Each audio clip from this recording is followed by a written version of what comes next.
Hello, beautiful people. What do you mean same one title? Did I not change the title? Did it not save? Today is STYGIAN SLAUNDAY.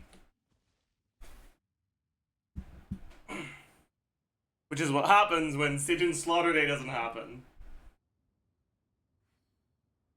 Hi, chat.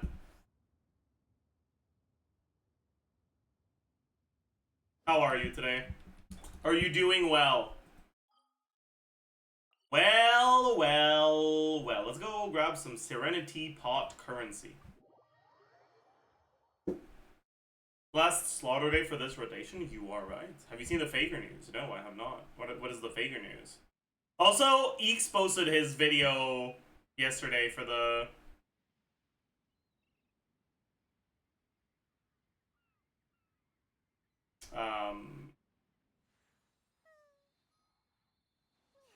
for the collab. So maybe we'll watch this. Eeks' editing is always just, like very storytelling focused. So I'm interested in seeing how he ended up editing the video.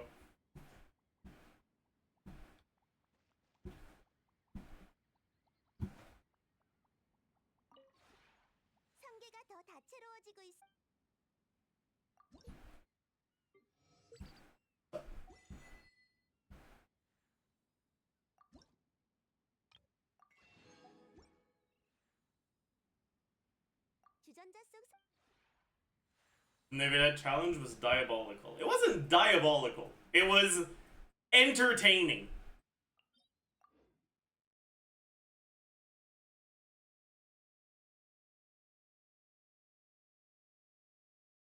Okay, like, you're saying that as if you didn't enjoy watching their suffering more than I did.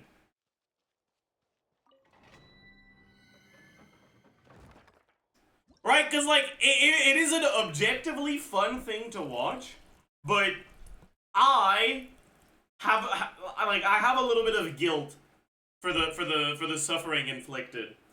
But you're not the one who made them do it, so you don't even have that guilt. All you have is the fun.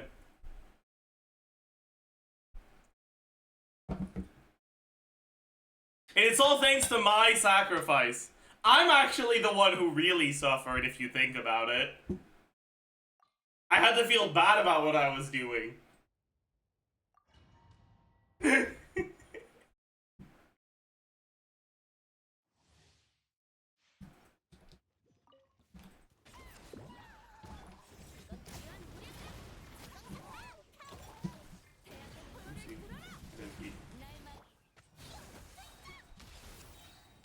She missed? What a complete idiot.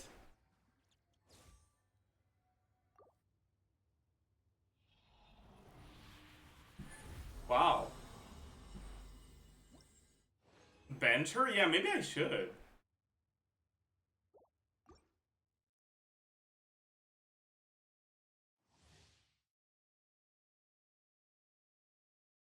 You show CV on the Versa build you actually use and not the Akasha ER scam one. I mean, you can find it. Like if you go here on Akasha and you look at Versa, right? The 116 one is the one I use. The one with 116 ER. And this is my crit ratio.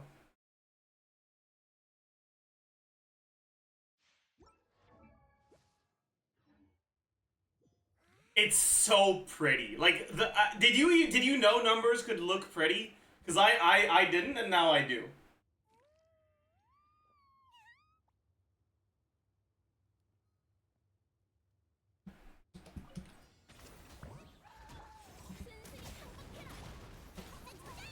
I need to find your profile first. Yeah, but you can find it through Enka.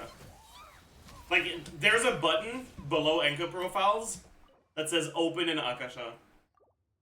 You can use that. Now top 13 Versa NA on Lost Prayers.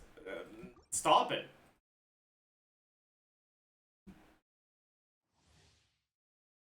Please stop it.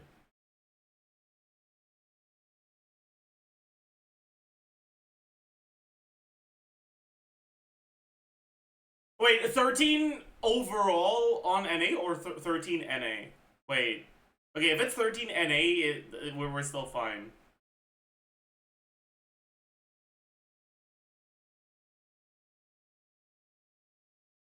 Yeah, bro's number 45. Fucking loser. Okay, that is on fucking 120 ER though. Oh no, it's not. I looked below it. Yeah, 100 ER. Yeah, you're not even close, buddy. You're not even close. Right, 200 and, or 2 mil and 15k? And I'm at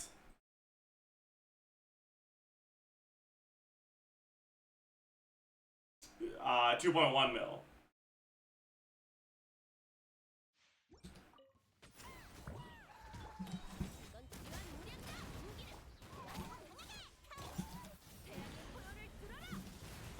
When I get a good electro gauntlet, you're going down.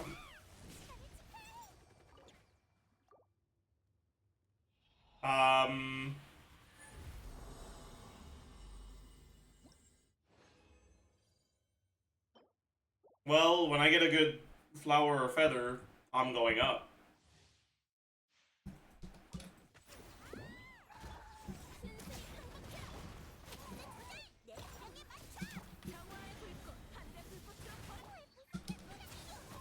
I believe in you, chatter. Why don't you believe in me, streamer, huh?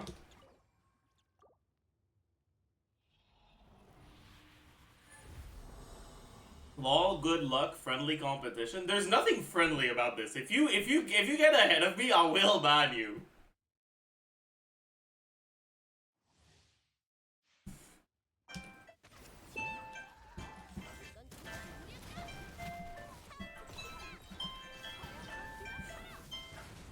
Sorry. I woke up a little earlier today. What's this? That's my alarm.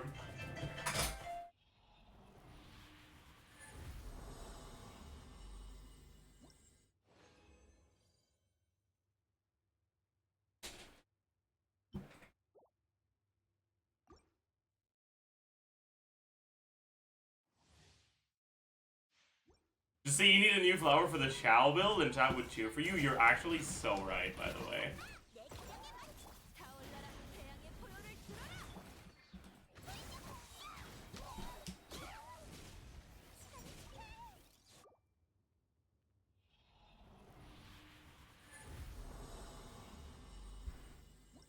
When others move on to more efficient domains, I'll still be in Long Night South. So will I, buddy. Although, I'm gonna have to get a new... I'm gonna have to get a functional set for the new set. So, we're probably gonna spend like 1 or 2 patches in the new set.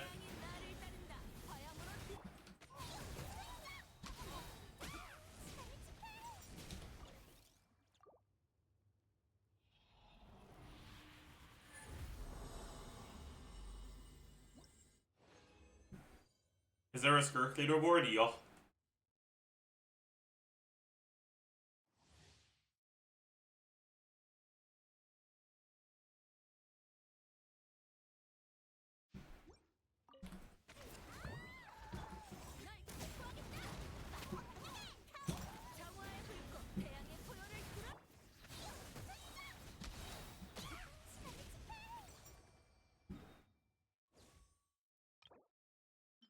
This is gonna...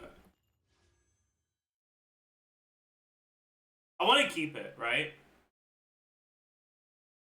New season also happens when patch drops, right? So I'd rather keep my transient resin for that.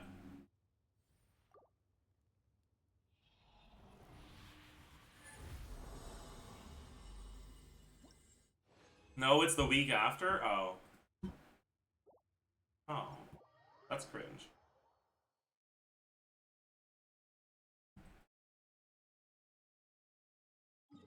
That's so cringe.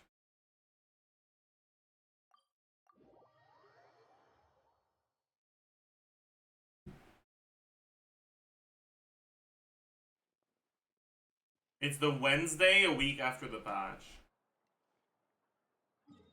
Oh.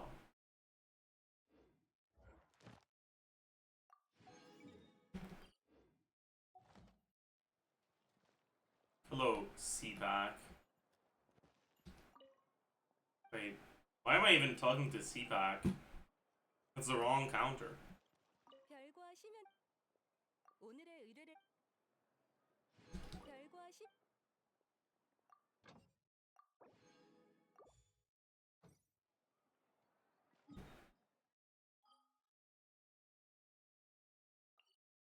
Wait, does that mean that Siege and Onslaught expire? Oh. Wow. That's crazy.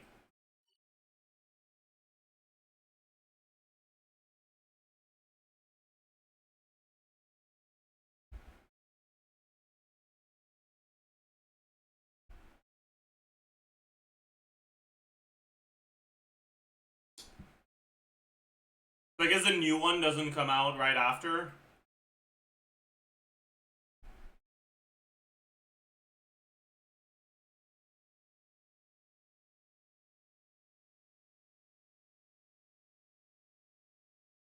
Anyways, chat, do you guys want to watch Eeks' video?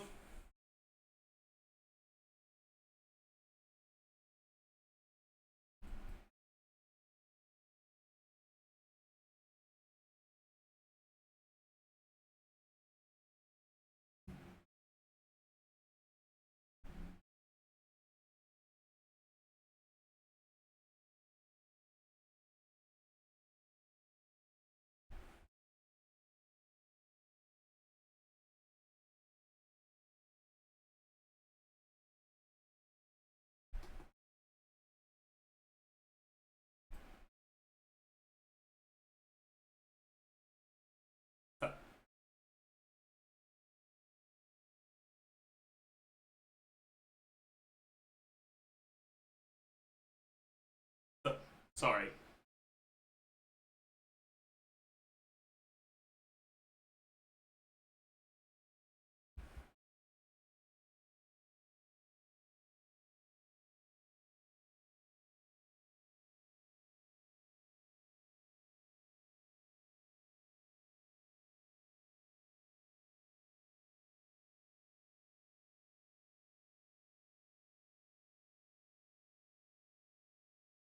If only it were that simple.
Oof.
Aware.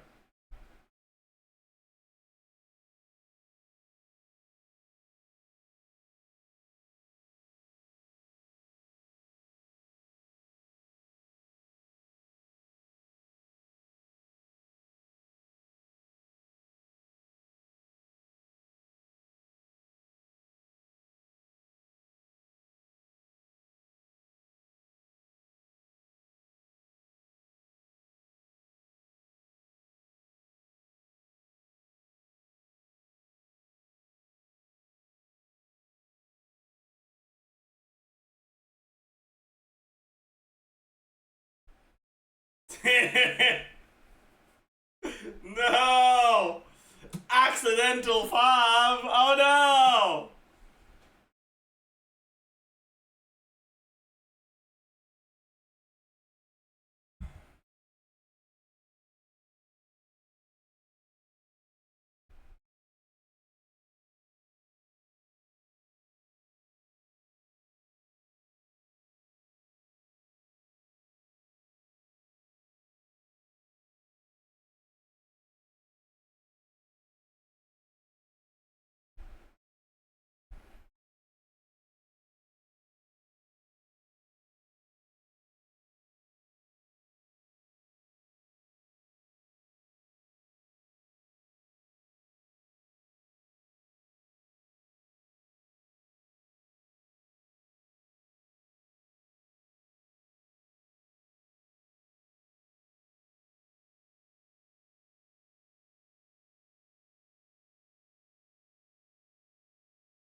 Okay, I am actually kind of curious.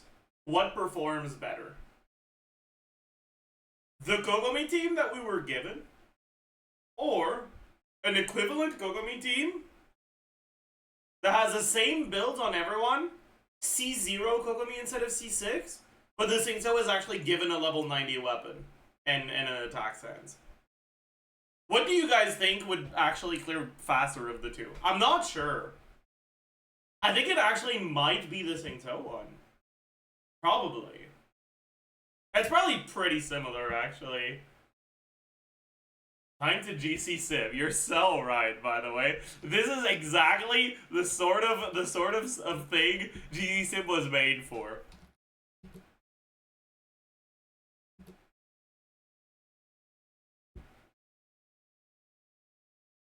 Do they not have... They don't have a taser with Singto. Fuck.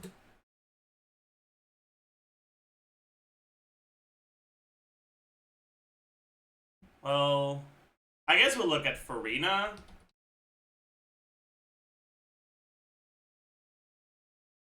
Alright, like we look at this one. Right? We see how much damage we gain from Kokomi being C6. 71k.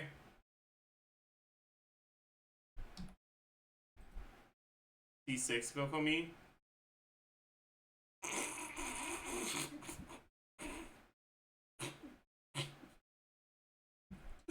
No. No, no, no, no, no, no, no. No, no. No.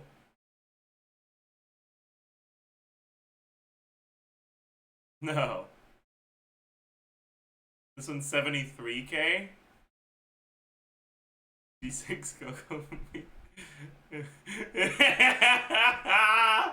Okay. Fuck. That's. Oh my god. That is. Oh god. That's a lot worse than I thought, by the way. Jesus Christ.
Maybe it's an audio quality? Yeah, I know. I know. I know. I'm sorry.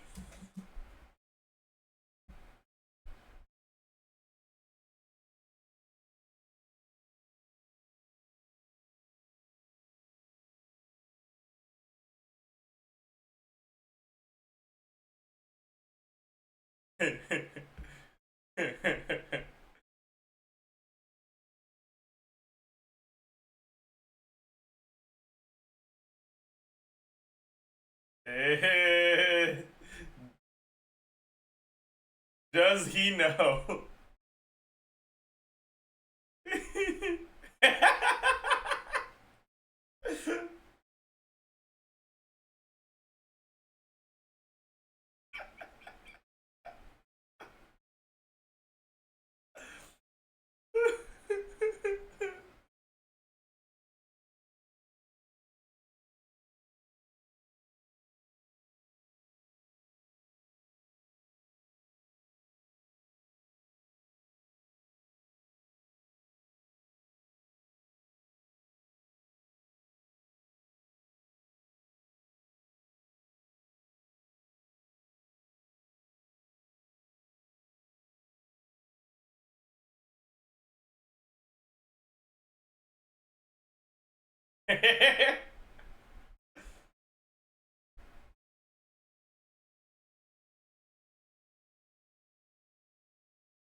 That's true. My goat.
Does he know?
I think he might have been traumatized off of plunges.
This was Xiao's best team in 1.1. True, real.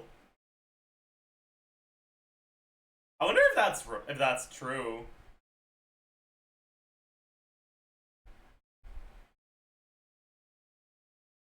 Like, you're saying it as a joke, but you might actually not be wrong.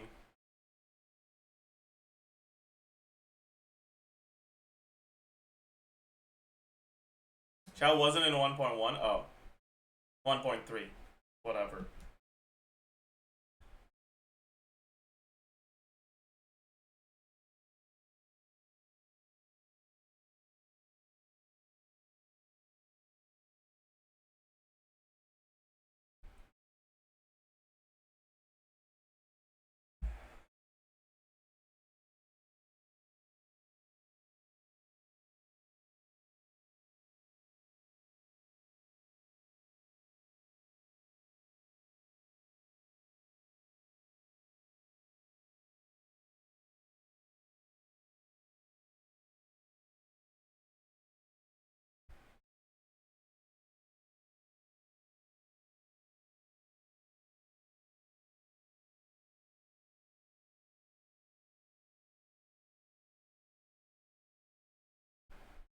Eeks gained the hair he lost from mine back. True.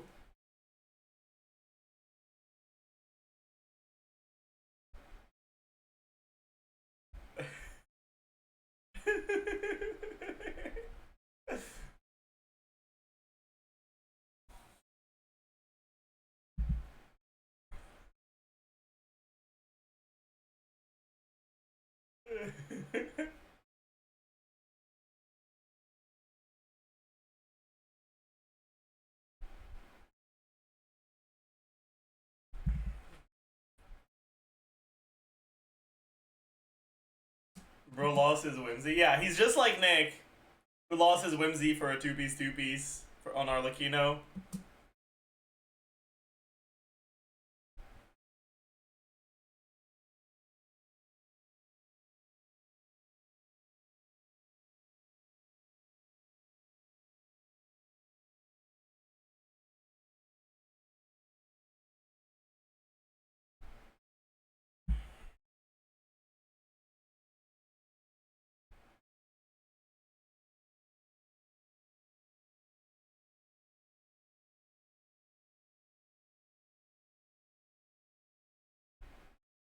You don't.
So is Eeks implying that if I made him play Plunge Barbara instead of Plunge Neuvillette, he would have preferred it because it's an off-meta DPS 4-star?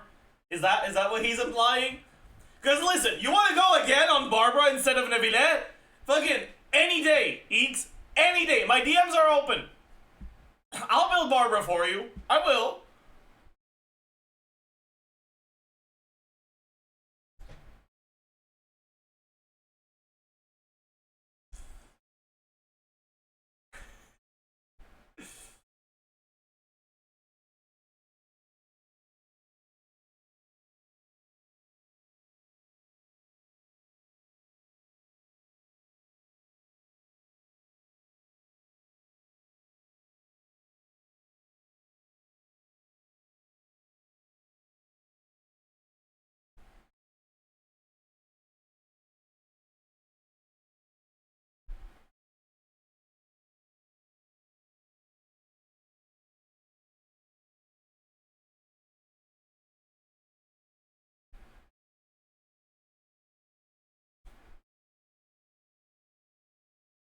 So Luna actually cooked, making Shenhe look relevant. Chat, don't tell, and no one tell him how much better it would have been if Bennett had been used, or Fischl, or, well, any real character actually.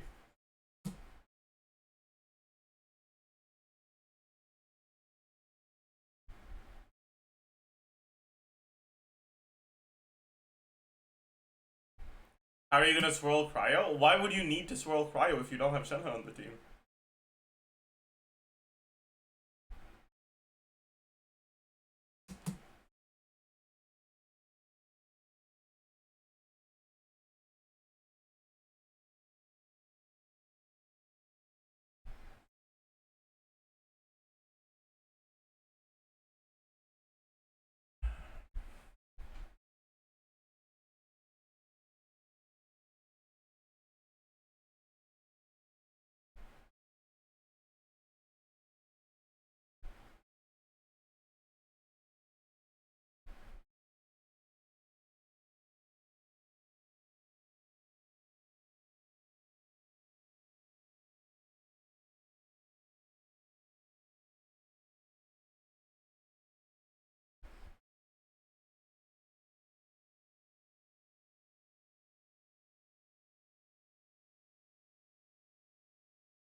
To be fair, I did have an unfair advantage, which was that I didn't have to play Plunge Neville.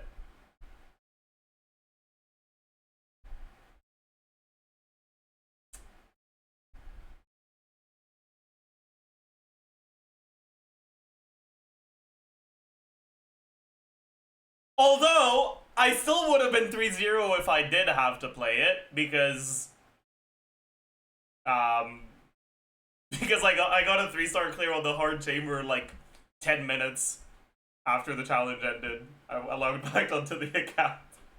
-3 friends, -1 future collab, true. Okay, jokes aside though, having a villain in videos like this makes the storytelling so much better.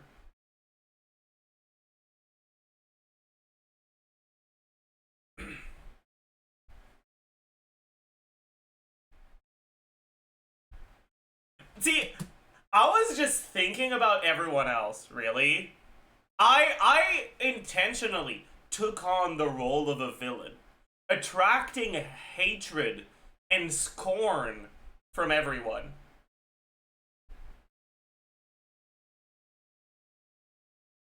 And in doing so, I provided Eeks with an amazing setup for revenge challenge video.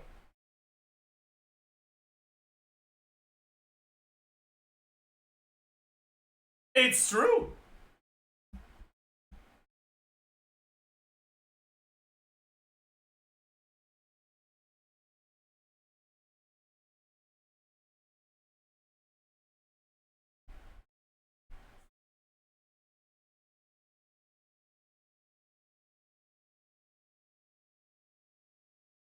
Yeah, I commented this. Perhaps you should have C6'd Mizuki instead of Kogogi. Gotta recover from that psychological damage, man.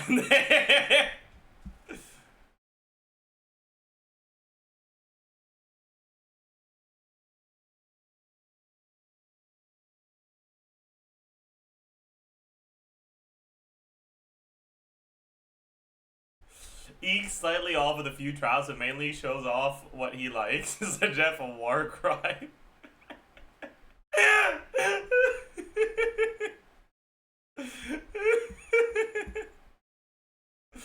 Oh man.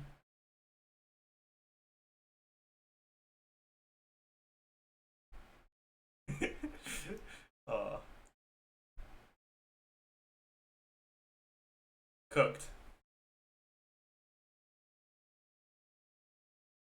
What happened to the Onslaught randomizer collab with Toronto? Let me actually go check the group convo.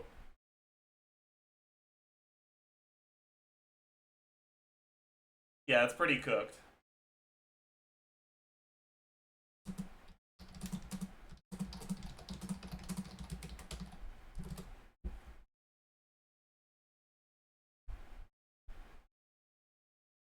It might be too cooked.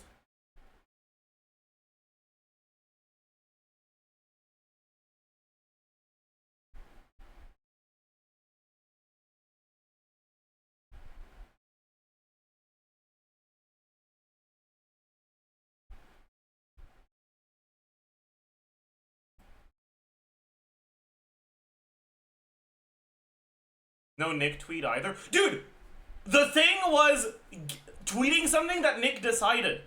I cannot just do it. I have to wait for him to send it to me.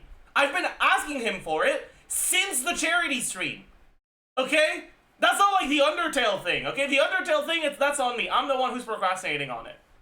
All he has to do is write one tweet. It's not difficult. Okay, by the way, chat, this is the man I've had to deal with for the past like 10 fucking years, okay? Something as simple as writing a tweet takes him 2 fucking months. Alright?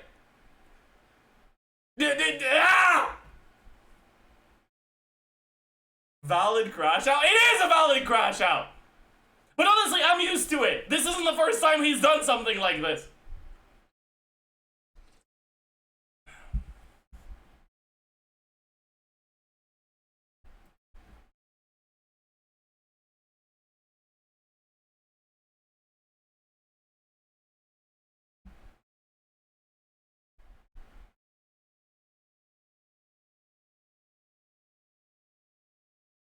Anyways.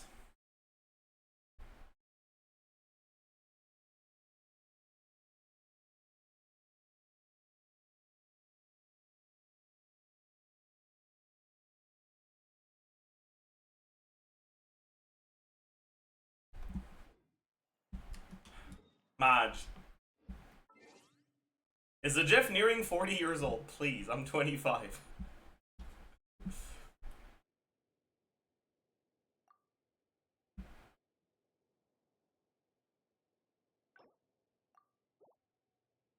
That's crazy. Please don't say it like that. You're not 25? Sorry. Sorry.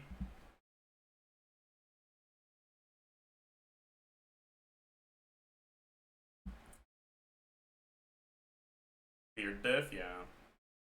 Will you do banner reviews today? Have the banners been revealed?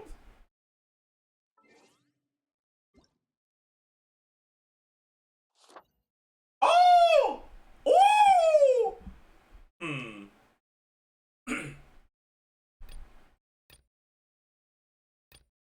Okay, I'm gonna build some pity on this banner for sure. 100%. Because building pity in general as a concept isn't a good idea.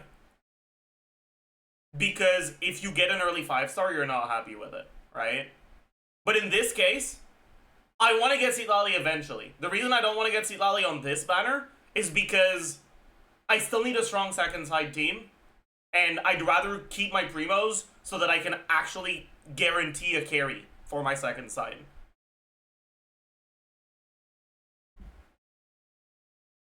But if I end up getting an early Seatlali, I'll be like, oh, cool, I got Seatlali. You know? Like, I do want to get her eventually.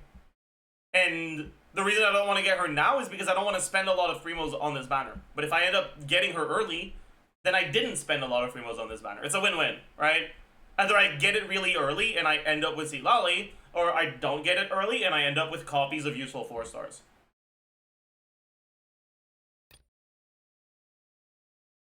What the fuck is this weapon?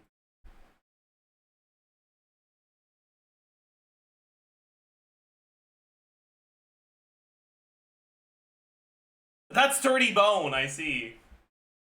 Oh. That's cooked. This is a bait banner, by the way.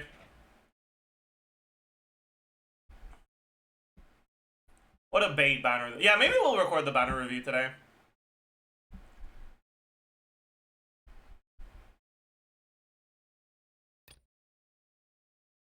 I should log on the main if I'm gonna do that, but before that...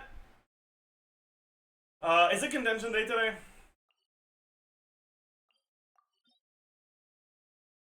Oh yeah, it's Sunday, so of course it is. But I guess before any of that...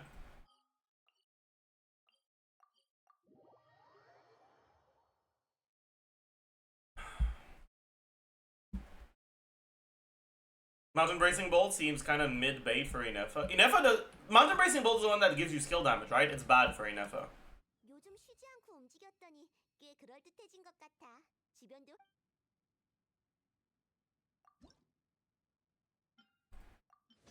Trust rank 6. Massive! That's actually huge, by the way. Do I have anything else that needs bamboo? Doesn't seem like it.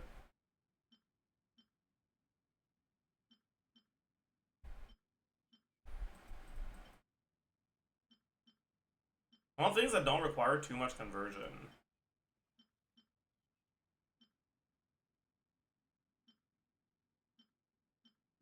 $12.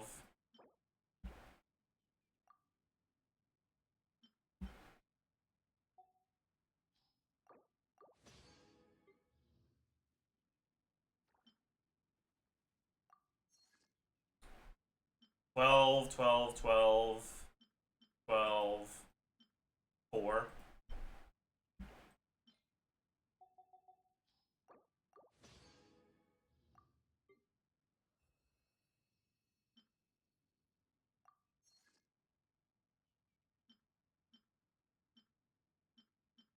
$7.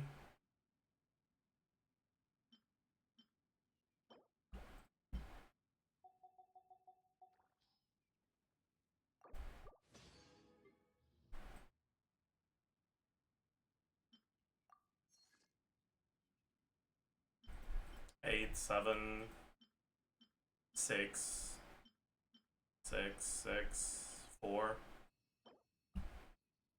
Shit, I can't get this one.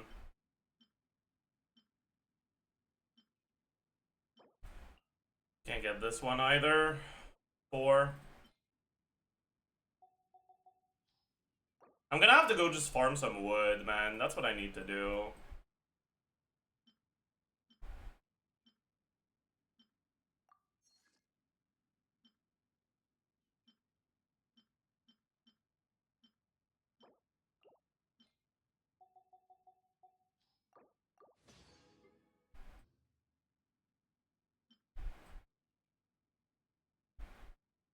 Alright.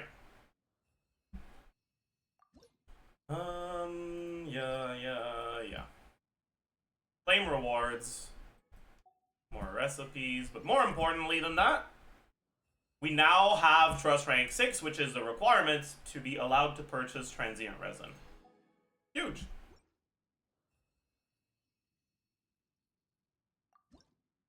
Learn these recipes. Oh, I could have made that one up. Oh, that's fine.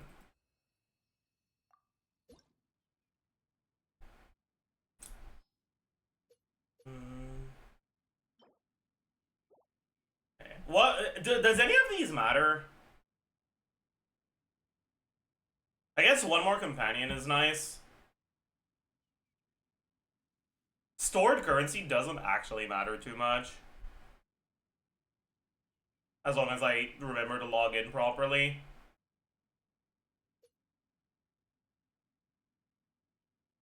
Yeah, most of these don't seem to matter.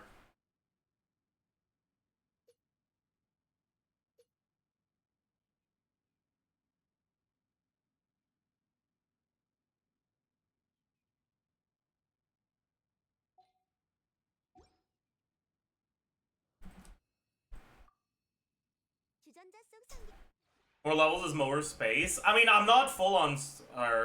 My space isn't full anyways. Like, more space doesn't actually lead me to more adeptal energy.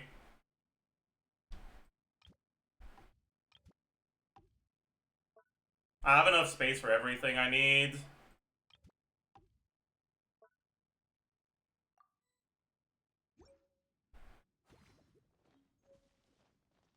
So it's not more coins per hour.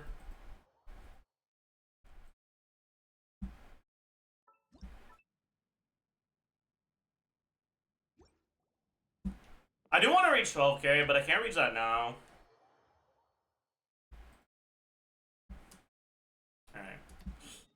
I could go for the Sunday stuff, but I kind of don't want to. But I should. Since we're not currently in leyline disturbance. It's a smart thing to do. I really don't want to, though. Alright, any EU AR-58 or higher people?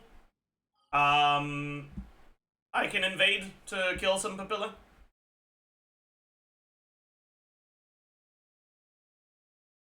No. Helper Massacre. We got one.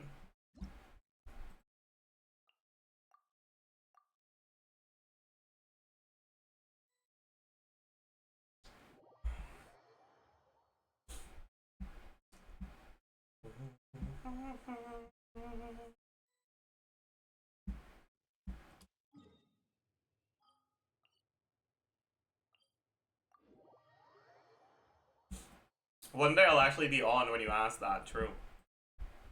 Oh, you need books? I do, but I only need to farm Babilla one more time for the draws for Yansan, so I'll do at least one.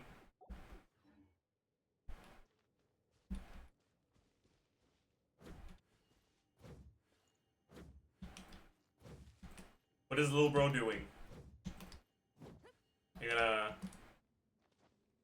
You gonna stand there like an idiot? There we go.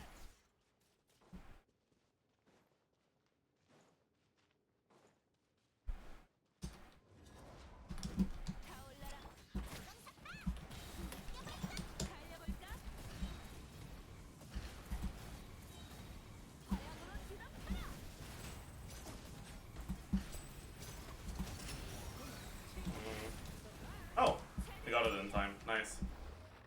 Alright, it doesn't matter if I get 3 or 4, so what I'm really hoping for right now is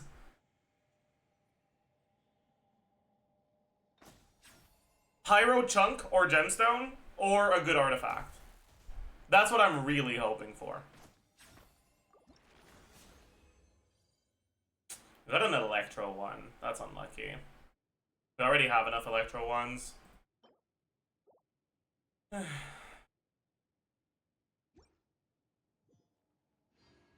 Alright, thank you very much. We did get a chunk though, like I'll take it. It's gonna be helpful eventually. New accounts, it's something you'll notice if you've recently started an account.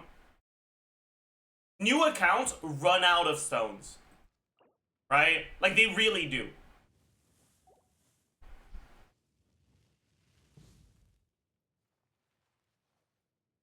Because you get so many stones from just like daily login when you've played for a long time.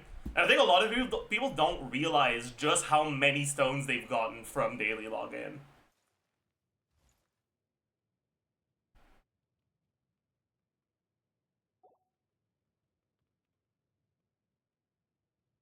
Not just daily login, but also like yeah, weekly bosses and events. Like those are also kind of impactful. I'm 4 out of 6 for this one. We need Dracolite. To farm Dracolite, we want Kachina on the team, and we want an Electro that can easily apply the thing. So probably not Eon Sun, because her Electro app is on cooldown. Sethos. Let's just use Lisa.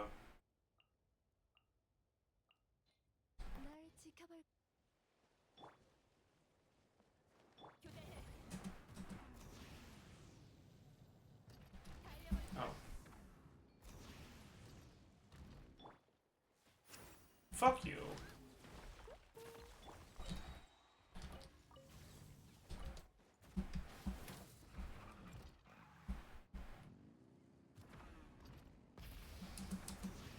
I guess I forgot. I shouldn't do normal attack because the normal attack doesn't fucking work. I have to E.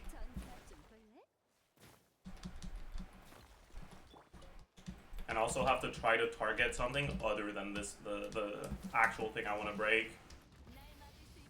Would you build the Eon-san on an account that doesn't have Verissa or Mawika? I mean, there are other characters that want Eon-san. It depends on whether or not you have them.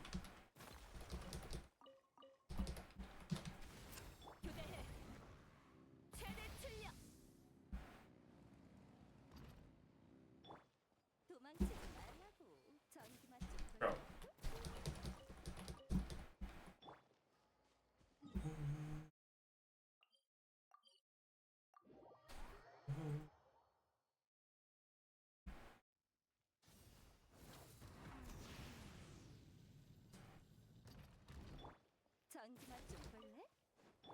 See.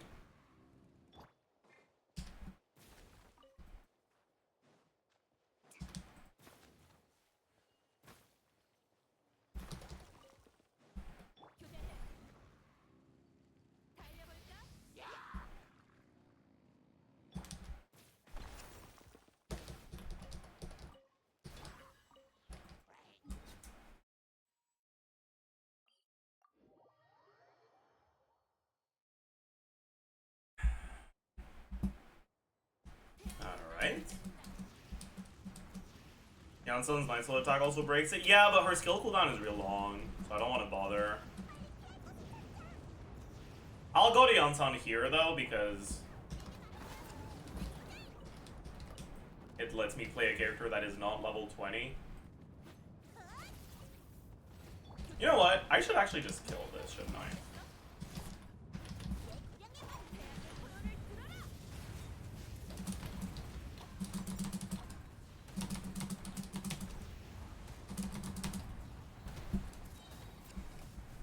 Kinda bad timing on my stuff, though. I bursted as soon as he fucking shielded up.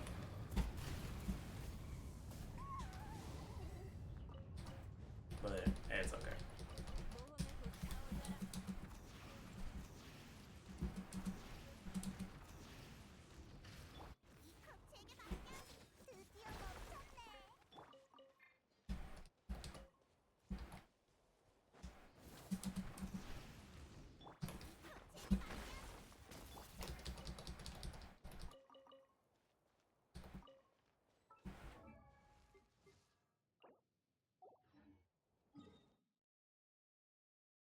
And Dracolites are so easy to farm. Feels good, man.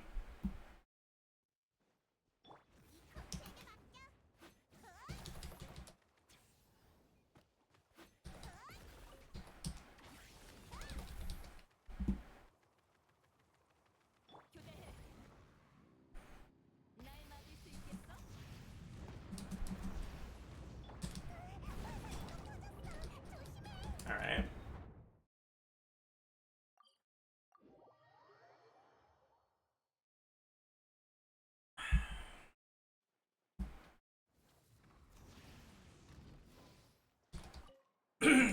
Alright. Filter by character, Eon-san, character ascension. Yo. Yo. Yo. Yo. Ooh, we're gonna have to farm more of these. Oh, that's fine, I guess.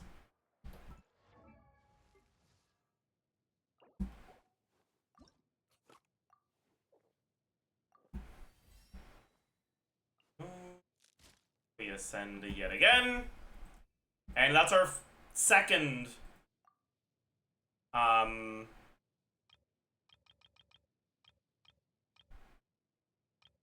second level 89 character.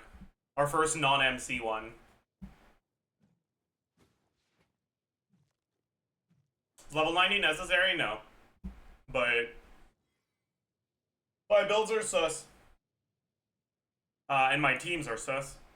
So I want to get as much base attack as possible because it actually matters, right? I don't have Bennett for noblesse. I don't have power resonance, so my Yonsan attack is actually fairly low.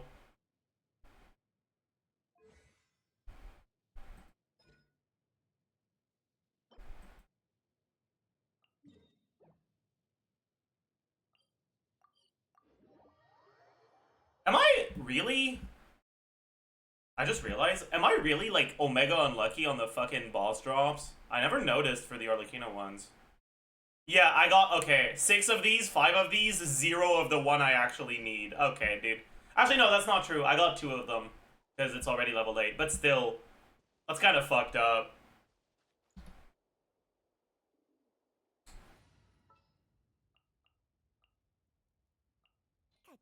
Classic, I know, right?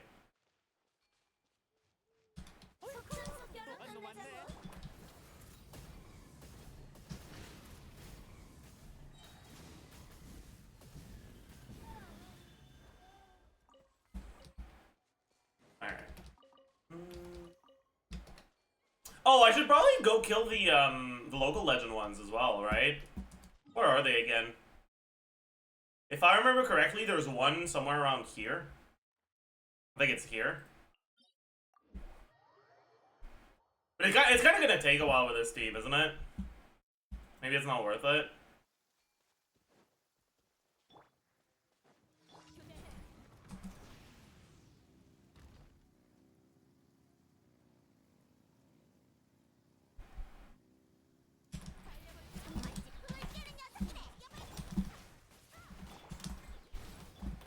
It's raining, so no VV, but... No! She fucking dodged my Mawika ult.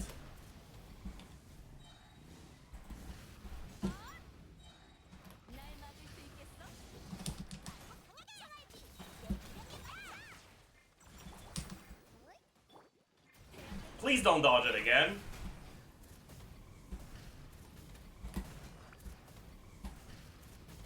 Ah! Ah! Ah! Okay, the rain actually fucking completely fucked me, by the way. Why am I walking? Oh, okay.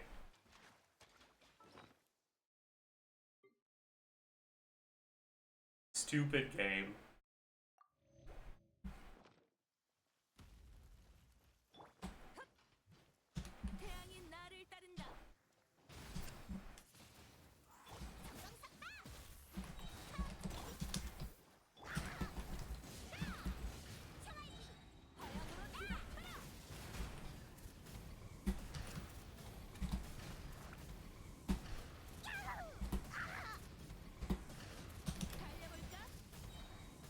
Whatever. Please give me some blues at the very least.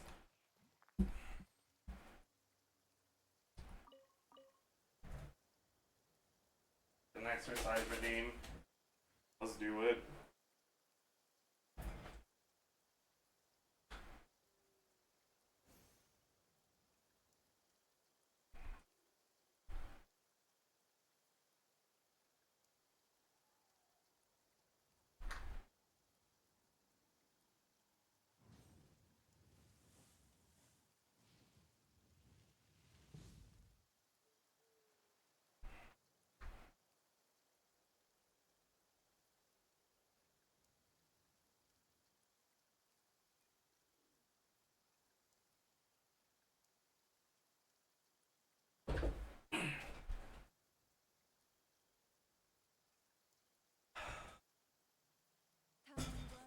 Alright, where's the other one again? I forgot. It's in the Master of the Night Wind, right? But I don't remember where.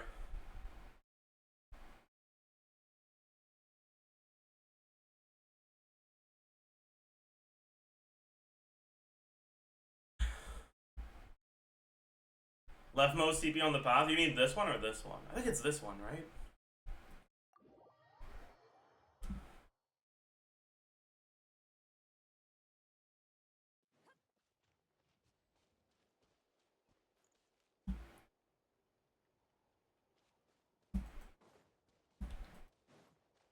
Yeah,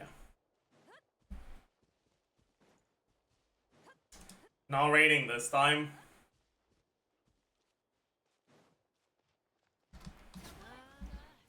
What the fuck?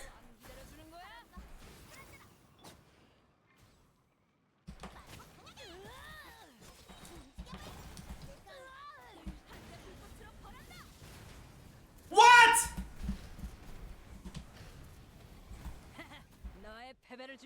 Okay, what is going on?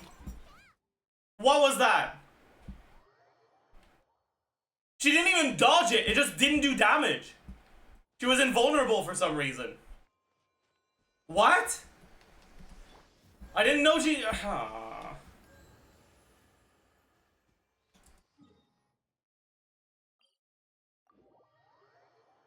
Happens. Cool. I suppose that's good to know. Yeah, this one is really bad. Jesus Christ.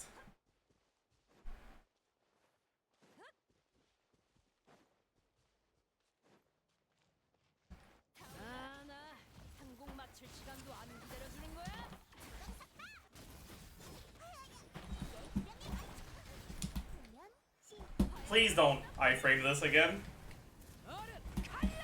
Ah, oops.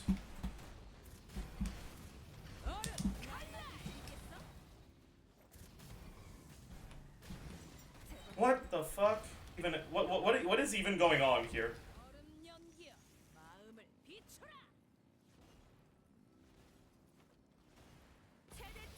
What the fuck am I supposed to do?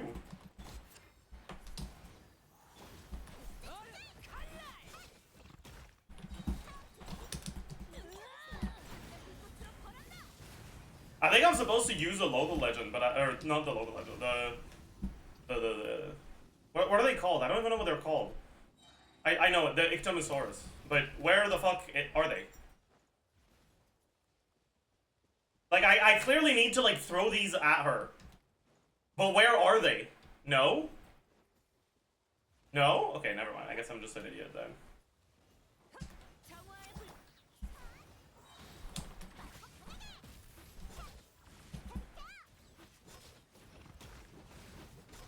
Well, Fab is impossible to proc, I guess. Ah! Bro, what was that? That was in iframes!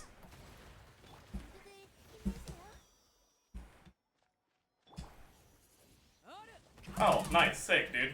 Fucking amazing.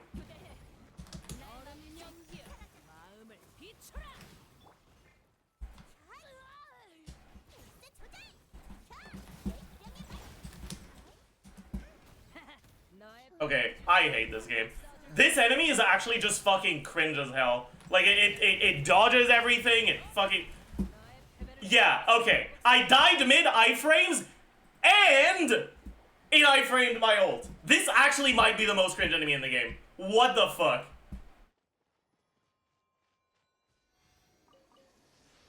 Jesus Christ, that's awful. Oh no, that's bad.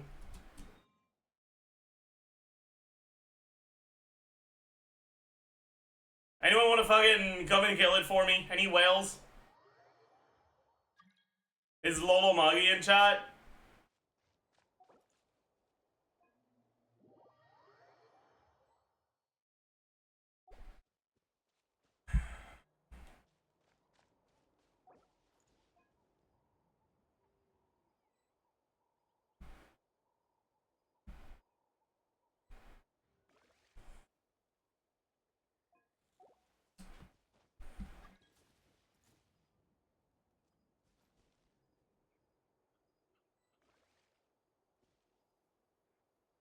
Alright.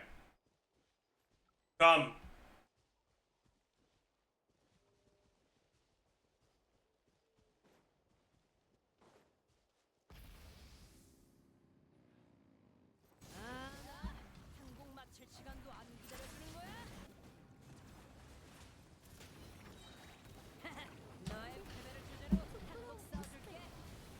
I don't even know where she is. I think she looks like she's here, but I can't quite tell.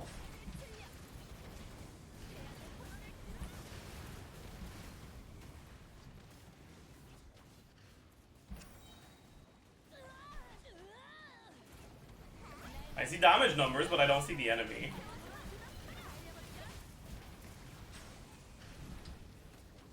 Nor its attacks.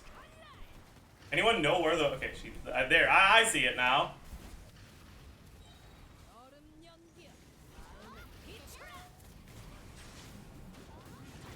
I'm gonna kill it with my burst. Easy clap. Hey, we got 2 blues out of it. Okay, bad. That was worth it. That was worth it. 100%. 100% worth it. 100% worth it.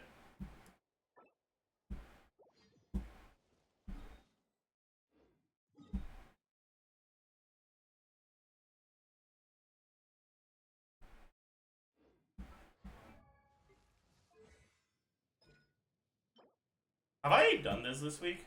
I have.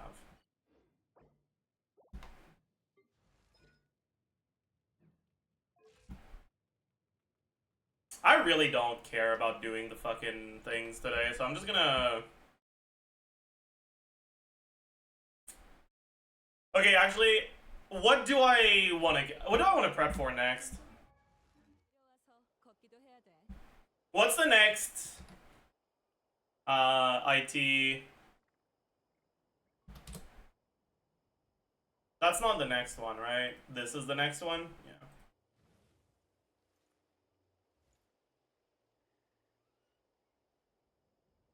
So, Electro Cryo Animo.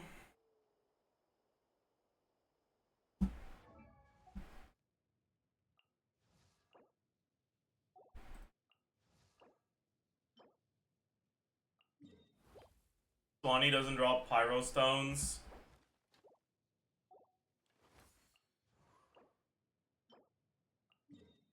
Icewind Sweet does not drop Pyro Stones.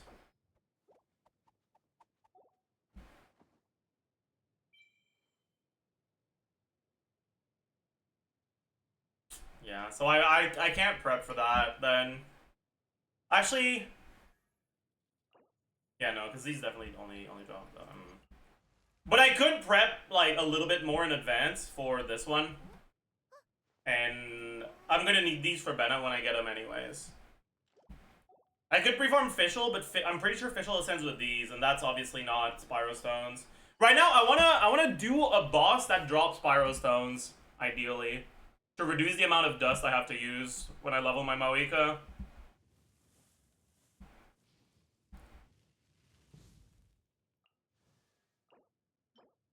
This probably doesn't drop. Yeah.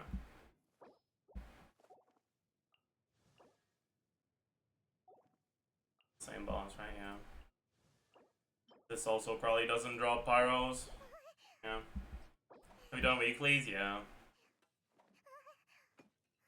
I could start preparing right now for Pingto and Fischl, but I don't think so. So I really want to like finish leveling my Maoika soon. So I think I'll just go for this. Since I know I'll need these at some point anyways. Alright, any EU 58 plus chatters I can invade?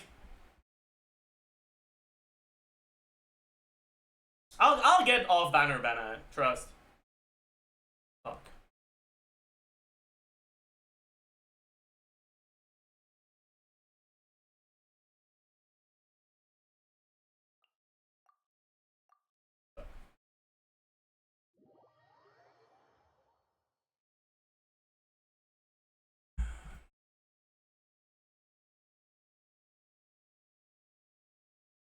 Although Power Regis vines are a little problematic for me, but I will trust that you can do what needs to be done.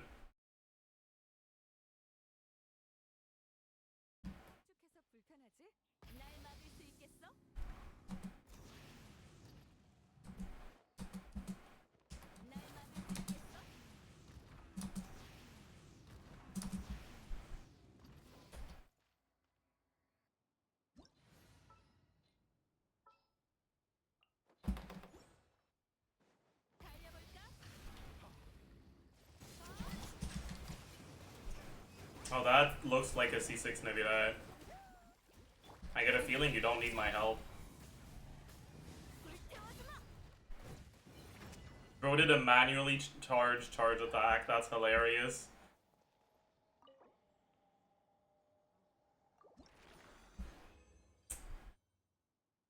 Really? No chunk? 2 fragments? That's bad. That's good though. Reliner Instructor Flower with a high roll of ER. I think if you just teleport there, it's not far enough to make it respawn. Highly dangerous. Uh-oh.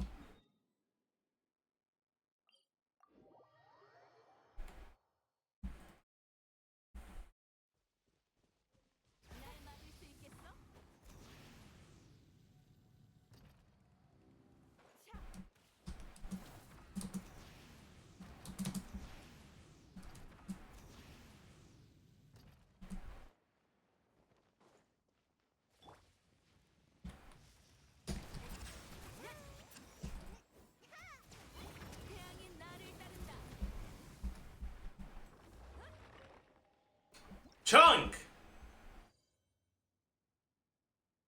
That's even worse, dude. Fuck. It respawns after you collect the materials, only if everyone collects the materials. But currently, I'm in co-op so that I can get AR-58 or World Level 9 drops, even if I'm not World Level 9. And I don't think there's a single AR-58 player in the whole game that needs to farm the Power Regis Vine.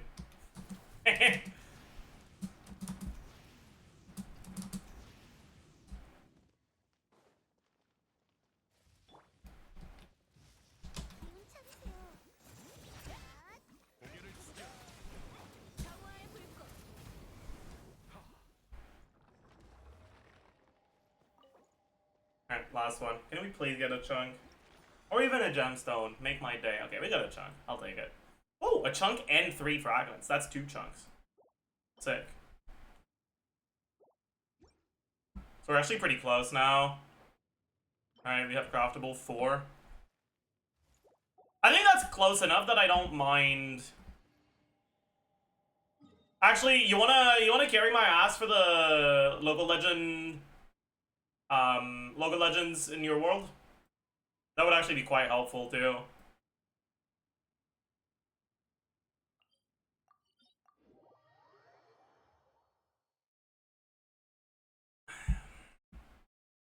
Because I'm gonna need more. We're poor.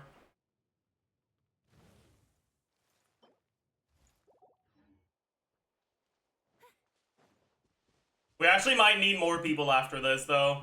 I think it'll be a lot faster to just join a bunch of people's worlds and do the local legends there. Actually, I should probably bring something that's gonna help you, right? I'll bring VV.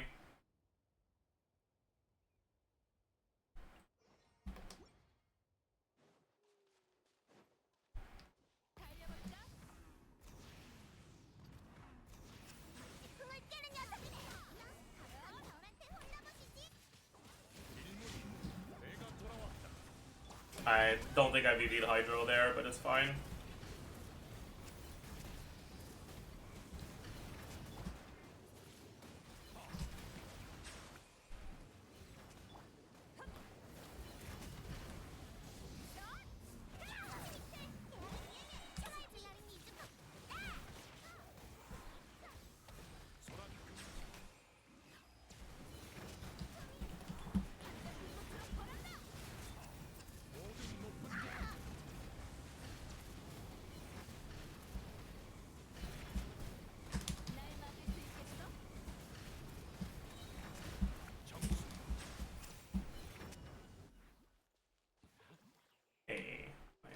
Also, to be completely and fully honest, I think it's faster to just abandon the other one and just repeat this one on a lot of people's world. So any more AR-58 or higher helpers? I guess it doesn't need to be AR-58 or higher. Alright, Fantlos, let's join your world. I guess if you guys want to accompany me, you can.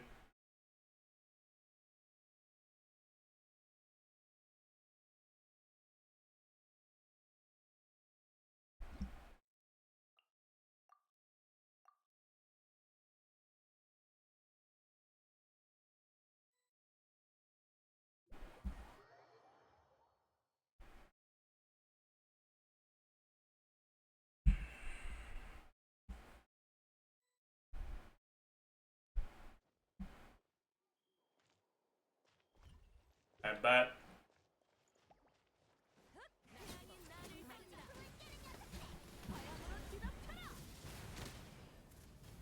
We do not do any damage.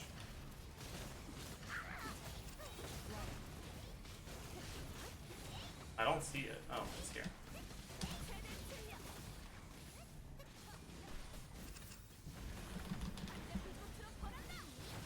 We didn't melt.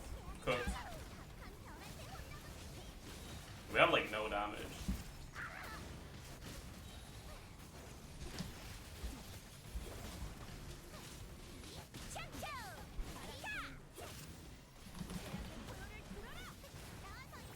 It dodged! Cooked. Where the fuck is it? It dodged my ult, chat.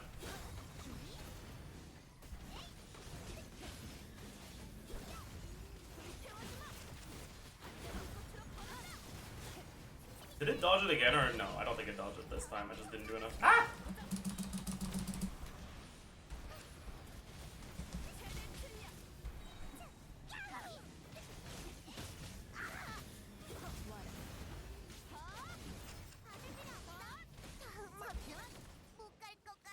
Any blues?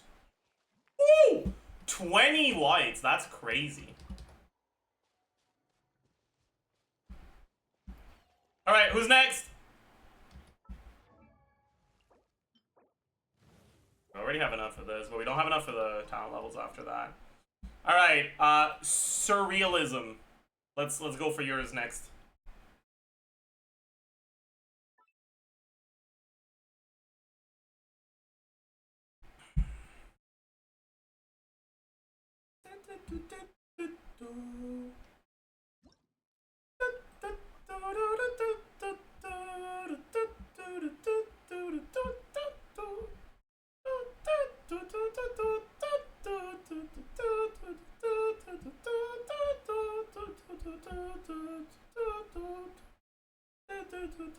Okay, bro, you can't just send your UID and then not accept.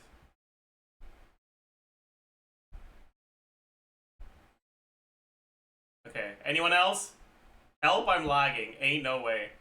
Okay, I'm guessing someone else joined your world and it made you lag for a little bit. Okay.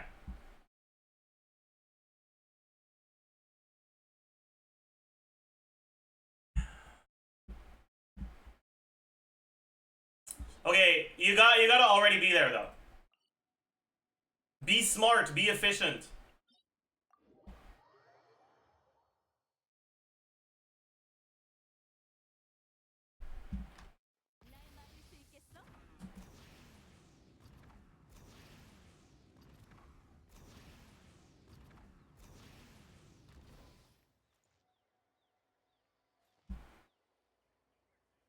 This is gonna be difficult.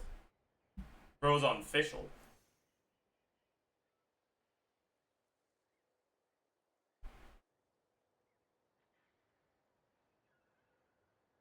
We have 2 Moikas.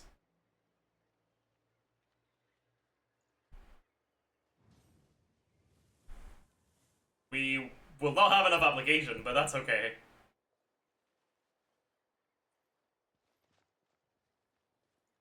Alright.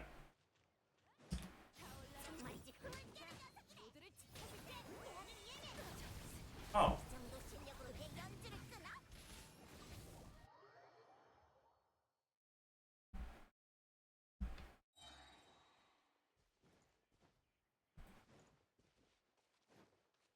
I was waiting for cryo application, and I wasn't paying enough attention to what the enemy was doing.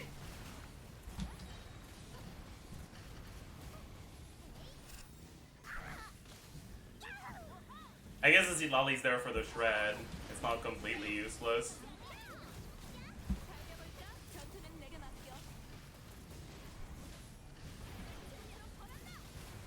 Oh, nice.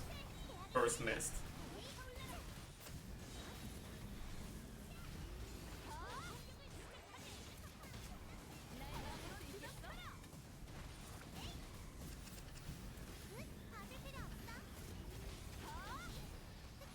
Maybe if I wait for Silali burst, we'll be able to react.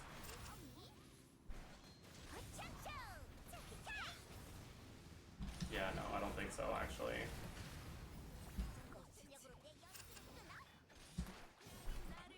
I got stuck on the fucking wall. Whatever. We give up on the reactions. Let's just raw dog this shit.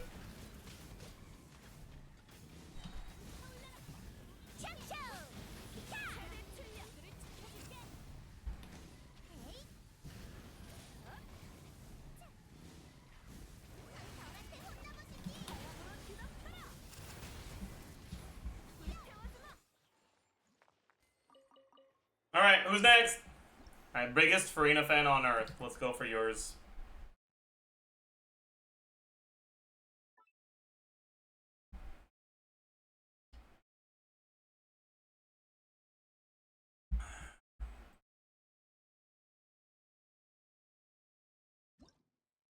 What is it with Purboy and sending his Asia UID every single time I ask for people on EU?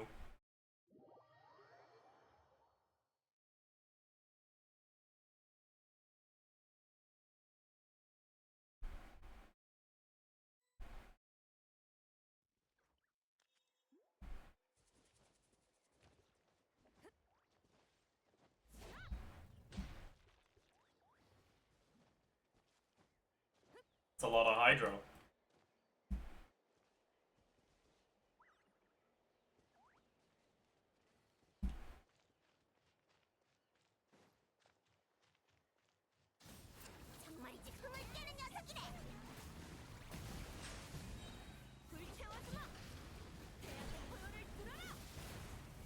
I dodged my ult!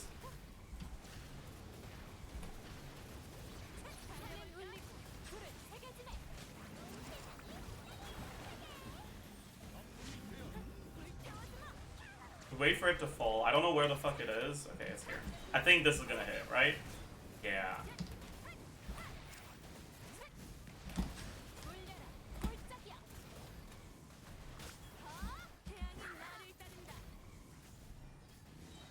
Little bro got frozen. Okay, what the fuck is going on?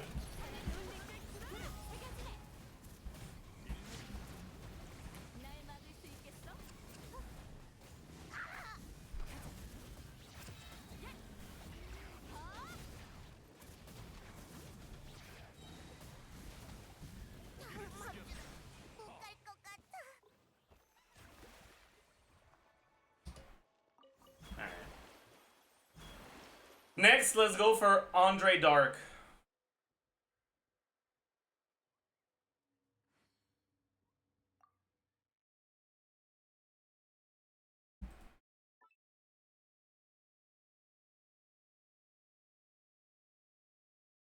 What are you doing exactly? We're farming Saurian warrior materials so we can finish building our Mawika properly.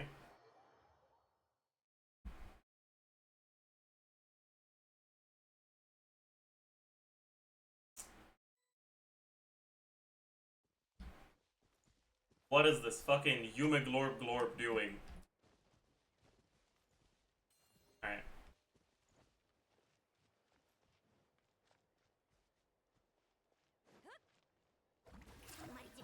Why did bro swap to seat Lolly?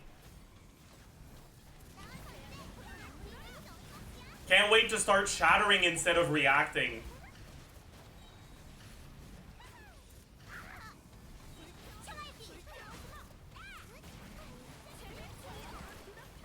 Do you guys think the Farina's gonna swap to healing mode before we die?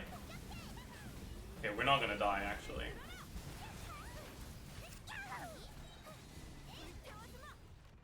Only one blue? Nah, that's crazy. We got 41 total. That's 24. Then 9. 33. We still need more. Alright, let's go for Lud's account. Lud?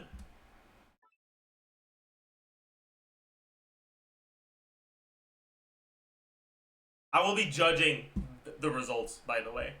So...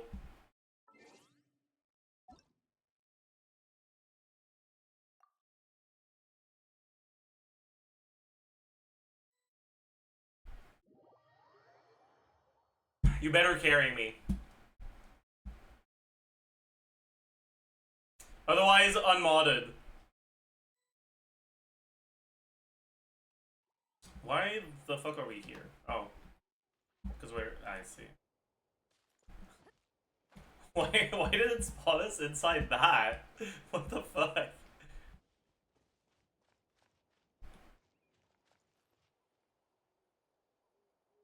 Okay. I need to know, what is the obsession with going Sitlali when we already have Hydro? You're actively hurting our reactions. Okay, bye.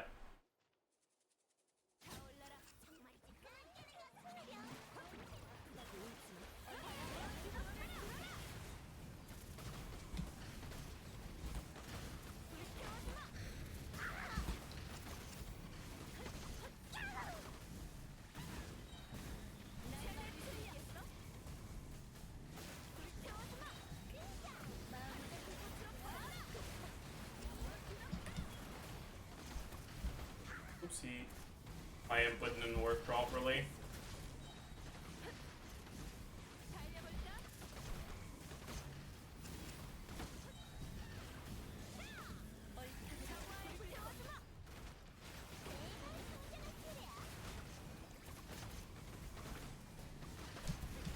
Do you think we're gonna die? No, right? He didn't die. Alright, give me 3 blues. Oh, 1 blue? That's cooked. Alright, who's next? Let's do dopamine.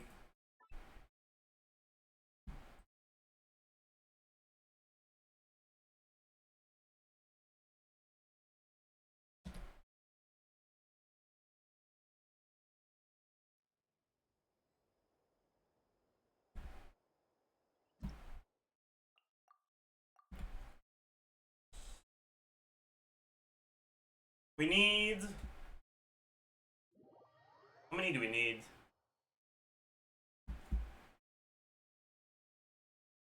21. 21 plus 24, right? So that's 45. Oh, we already have enough, but still, might as well do this one since we're already in.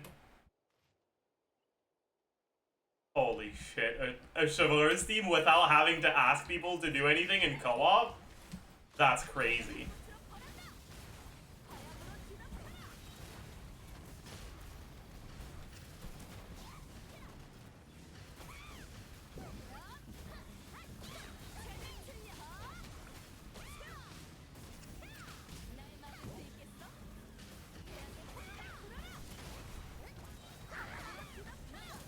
I'm not gonna do cancels because I can't even see where the boss is, so if I try to do cancel, I will just look like an idiot.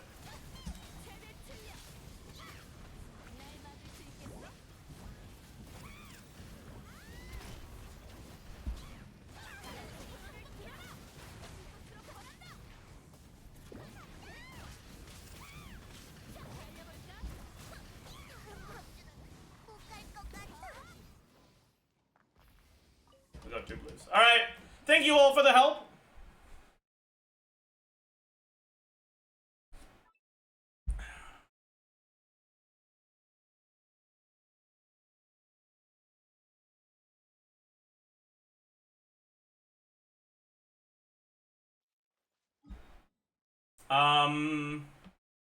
Time to go crown our Mawika.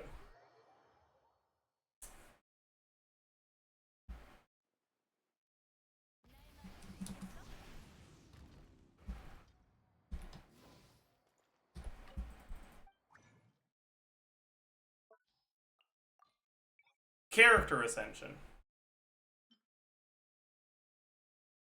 So, we can't quite make this yet, right? Because we need to have a total of 15 of these. We currently have only 14 craftable.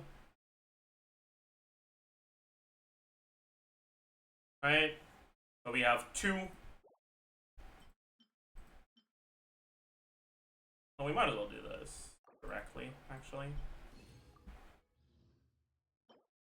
We have exactly 14, so we just need 2 more.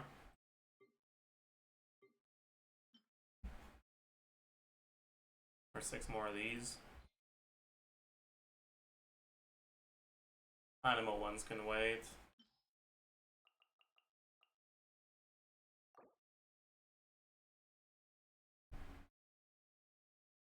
I want to do it today.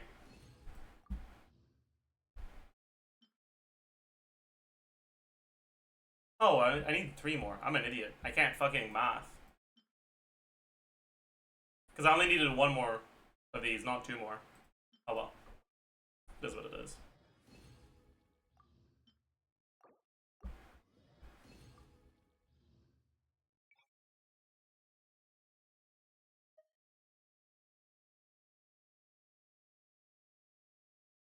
Should I wait until the patch, actually? So that I can get Singto for the refunds? Maybe I should. Yeah, I actually should. Nah, okay, I'll wait. I'll be right back.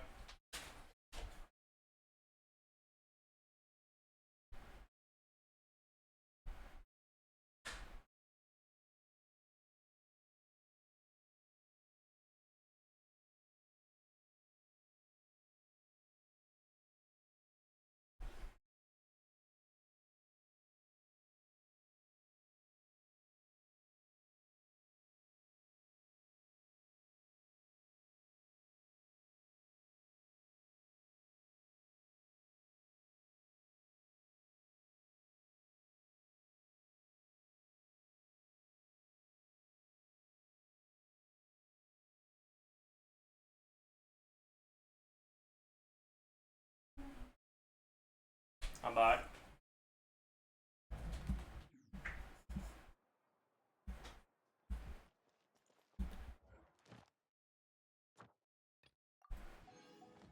I also should have claimed this first, because I might get a Pyro one here, huh?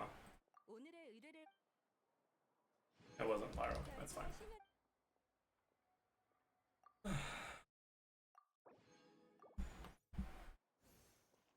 Alright, is it time for battery review? I think it is.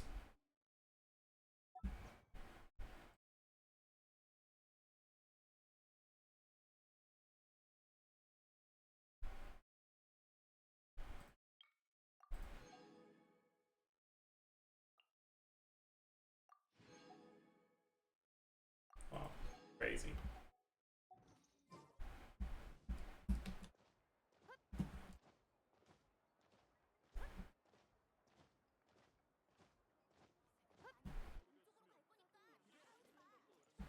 Alright. You do this survey.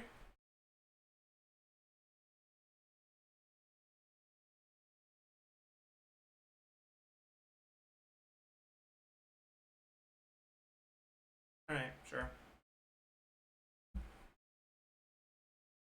What age range are you in? 23 to 26. What's your gender? Male. Employment status. Chat, is streamer a real job?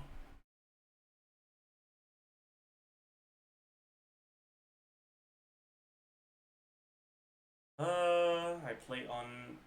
What gaming platforms do you play video games on? That's so, not just do you play Genshin, just in general. But honestly, I only play on PC.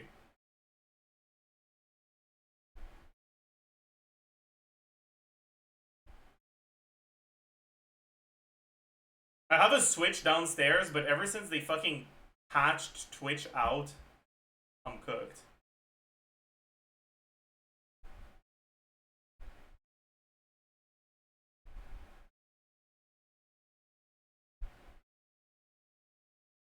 focus switch half. This is 1 or 2, not 1 out of 2.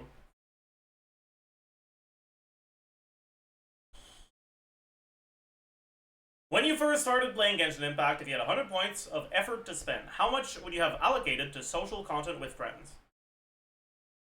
Example of social content with friends: co-op in the open world, co-op in domains, time-limited events, the Serenity Pod. So, like, for the content we have, none. But that's just because the content sucks, not because I don't want social content.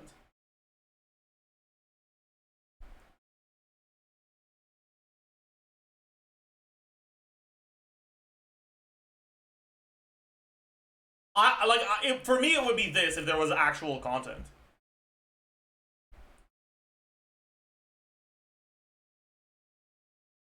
Thinking back to when you first started playing Genshin Impact, what did you most often do with friends in co-op? Time-limited events, high difficulty combat. Hypostasis event was the GOAT.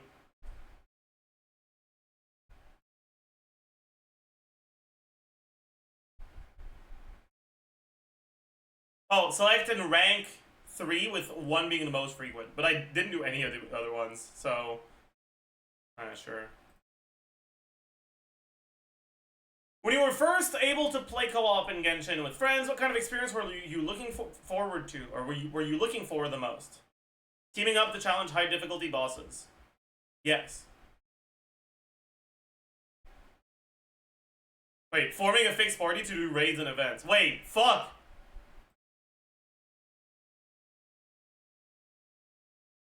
Shit, dude, both of these! Fuck! I'd probably lean more towards raids content than Monster Hunter type boss content, though.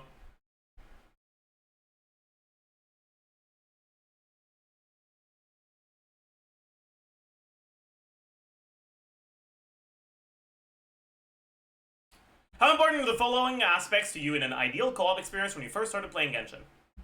Fun of cooperation. Have more enjoyment from completing the game content with friends than playing alone. That's fairly important, I would say. Fun of socializing. Being able to interact with friends through chat actions, emotes, in addition to the fun from the gameplay itself. I don't really give a fuck about, like, in-game chat functions. I'd have fun, like, being on VC with people I know. But, like, interacting using in-game chat, to me, is kind of whatever, right? Increased efficiency. Teaming up with friends makes it faster and easier to complete quests or farm materials. I think that it's great when that's the case, yes. It's amazing when that's the case. Exclusive rewards, getting extra or better rewards for playing with friends. I don't like that. I don't like that very much.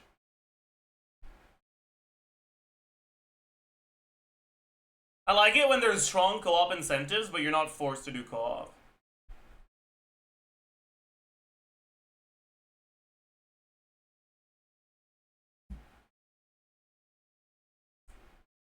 Right? Like when it's faster or more efficient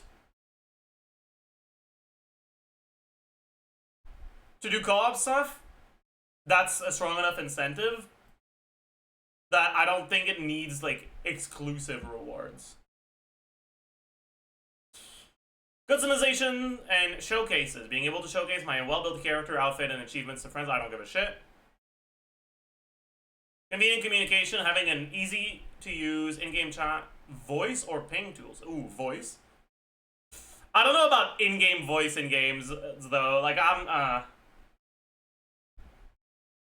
ping tools is really good, though, at least. So, definitely very important. Besides the 6 aspects, are there any other social experiences? Is this the last question? Damn, that's crazy.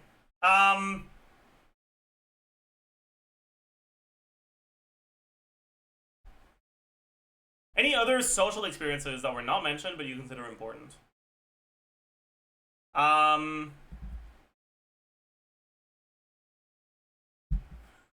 Are there?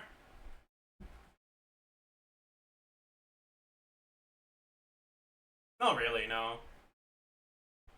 In the most recent version, how motivated are you to play the following content with friends? Genshin Impact overall, with friends? Unironically, I was pretty motivated for co-op Onslaught.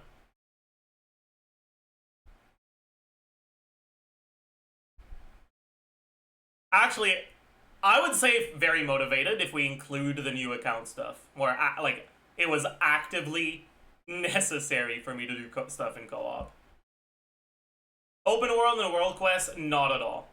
I have never wanted to do something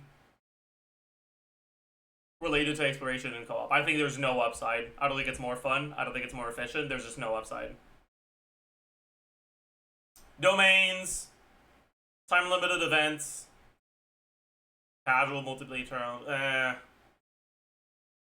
Serenity Teapot, none at all. TCG, not at all. How satisfied were you with your co-op experience in the most recent version of the following content? Overall co-op experience. Somewhat satisfied. Open world, did not participate. Domains, somewhat satisfied. Time-limited events, high difficulty combat, did not participate. Casual multiplayer challenges, neutral, did not participate. Did not participate. When playing with friends in co-op, which of the following activities most often lead to a negative or unpleasant experience? Open world and world quest. I mean, yeah. Besides content that can be actively played in co-op, do you consider the following to have in-game social functions? If yes, select the level of motivation for social interaction for the corresponding content. Appearance showcase, such as character outfits, weapon appearances, envisaged echoes. Yeah. Yes, but very unmotivated. Power showcase. Example, challenge leaderboards, or challenge records, leaderboards, etc. Somewhat motivated, yeah. Collection showcase. Very unmotivated.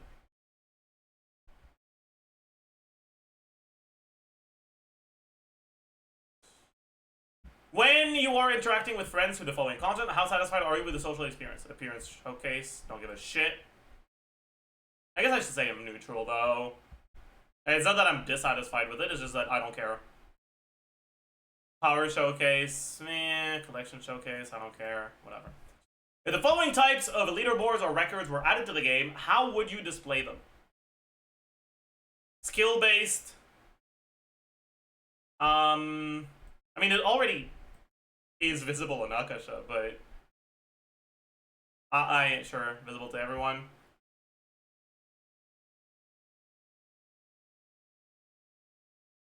I mean, I don't care about these, so like, yeah, whatever. What are your main reasons for purchasing or redeeming character outfits in Genshin? I don't.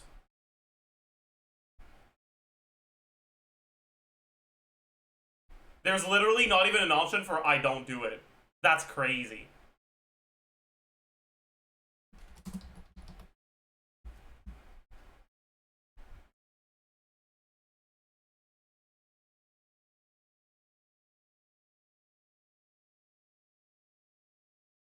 Redeeming the free event ones, but it's not like I have a choice.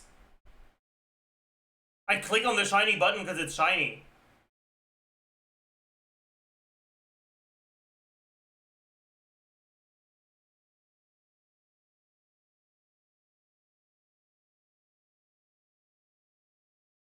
Whatever. Compared to when you first started playing Genshin, how has your overall frequency of playing co-op with friends changed in the most recent version? Increased significantly. But that's mainly because I made a new account, but whatever. How important are the following aspects to you when you play, or when you co-op in Genshin? Fun of cooperation. Have more enjoyments from clearing or completing the game content with friends. I mean, that's very important. No. Now. I mean, none of it is fun.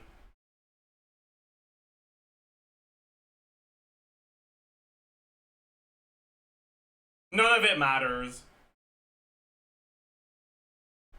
Like, actually, nowadays, the only content I co-op is the content I need to co-op for rewards. So, that's it.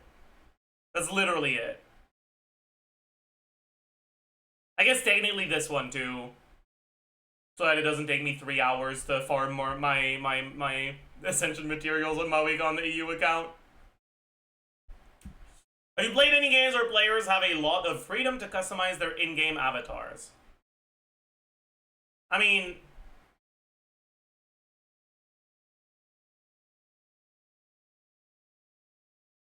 I've technically played some of these games, but I haven't played them enough that I would, like, really, like, select the box, honestly. Have you ever teamed up with friends to challenge the following combat-focused content?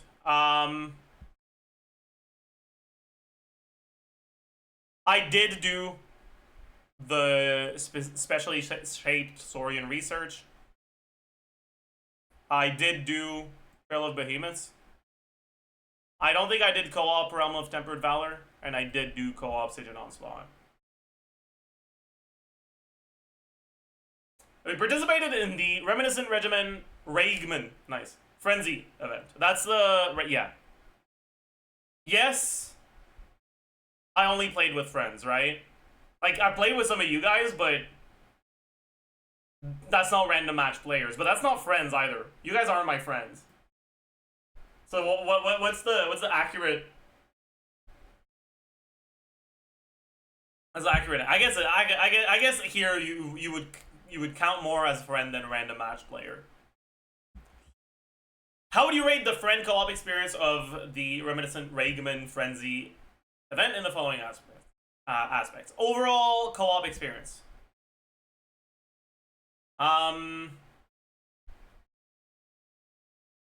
Meh. Whatever. Compare this event to the most memorable fast co-op event. Okay. So compared to usual. Overall co-op experience, I'd say, was much better.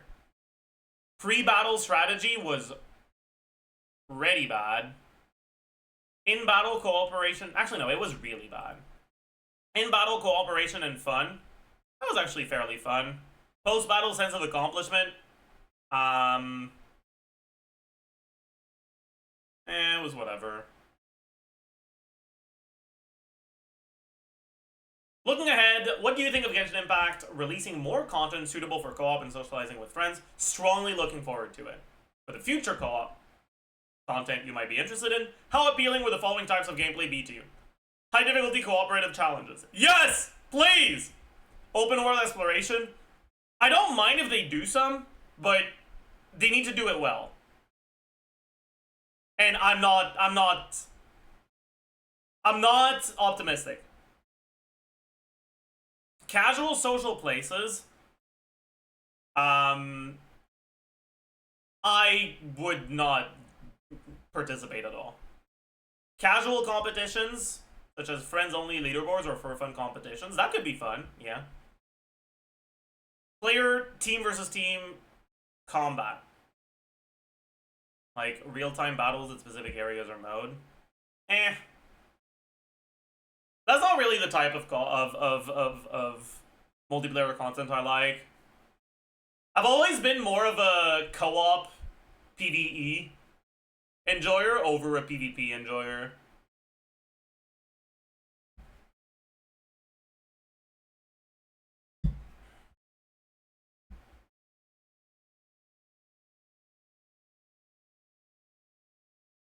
Looking ahead, which of the following best describes your ideal way of interacting with friends in Genshin?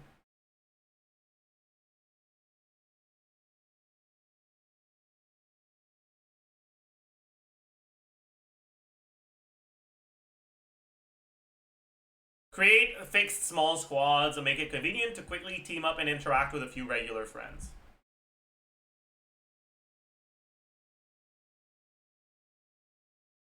Guilds would go pretty hard, but...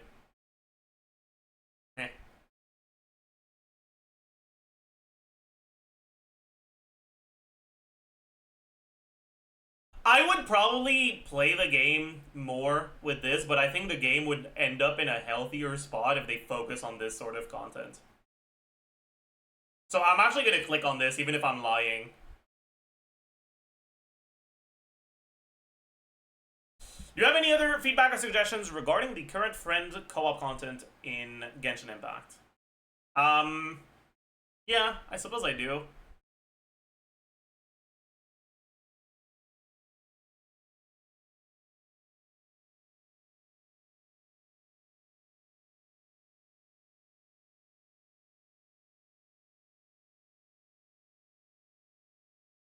Actually, no, I kind of don't. Like, pretty much all the stuff I would want to say has already been addressed in the with the questions they asked. They asked good questions. This is a well constructed survey. That's rare, by the way. Genshin surveys are usually just like they're asking questions worded in ways where it's obvious what the answer is going to be for everyone, and it doesn't actually provide them with any valuable data. But I feel like this is the sort of survey that actually does provide valuable data. This is the sort of survey they make when they actively want to change things.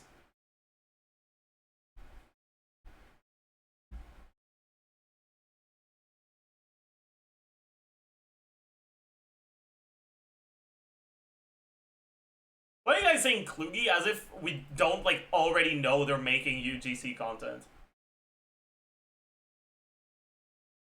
Are you a psychology major? No, not at all.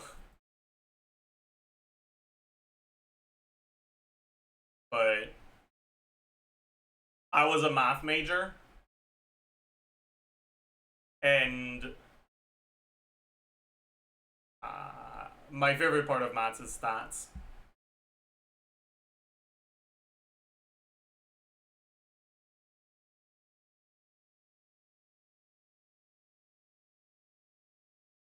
I thought it'd be a physics major. It was a physics math degree.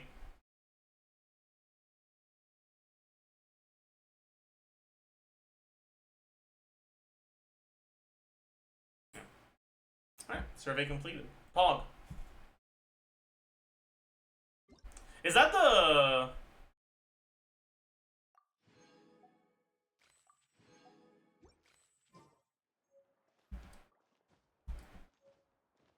Another exercise redeem? Alright.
Have you done T-Pop today? Yeah, I have.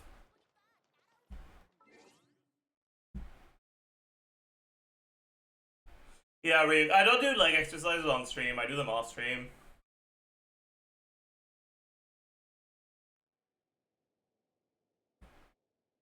Hello.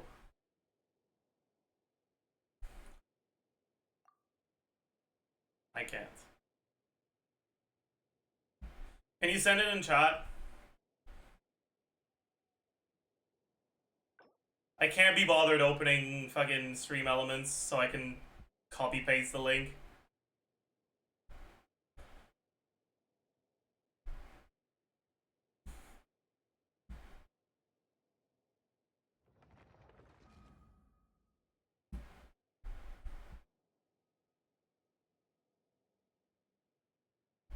Fine, I'll do it.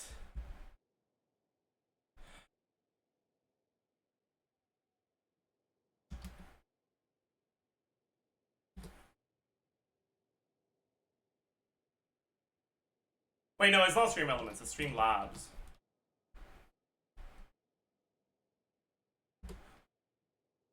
Is it? It is. Log in with Twitch.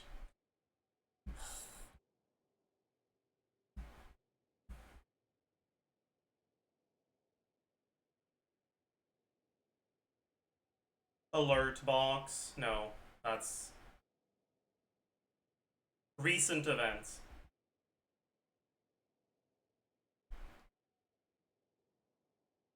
You're right, that is a long question. Alright.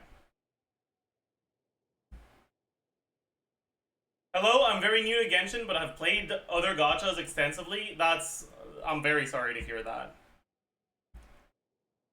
So like 2 weeks ago and have amassed a considerable amount of primos due to exploration, yeah. Recently saw a video of you recommending to new players to maybe consider wishing on the current banner to get Maoika and Neon Sun, since they complement each other well. Also, as I understanding, Maoika is one of the best DPS units in the game, and a very good support also, should not be power crept in the immediate future. I was going to do so today, but a very good friend of mine said the next banner 4 stars have been announced and they are extremely good. Asked him on which banner should I wish, and they said I should probably ask you for advice.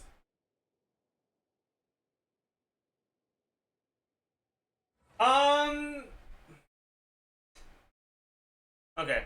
While Visual Instincts are strong,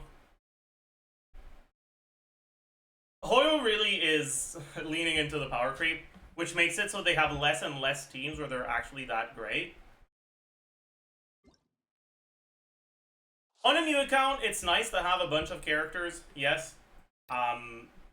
And also,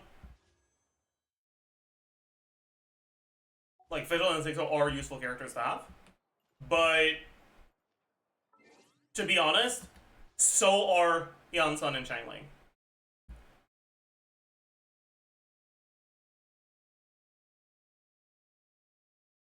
I don't know what type of player you want to be, if you want to be the sort of player who goes for console characters or not.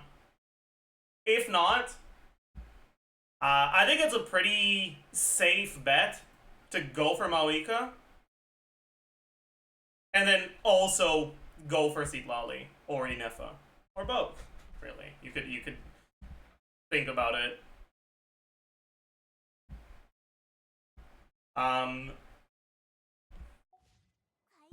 You should be able to, like, if you play a decent amount and like you go out of your way to focus on it, you should be able to get enough primos to get 2 limited 5 stars before the end of next banner, right?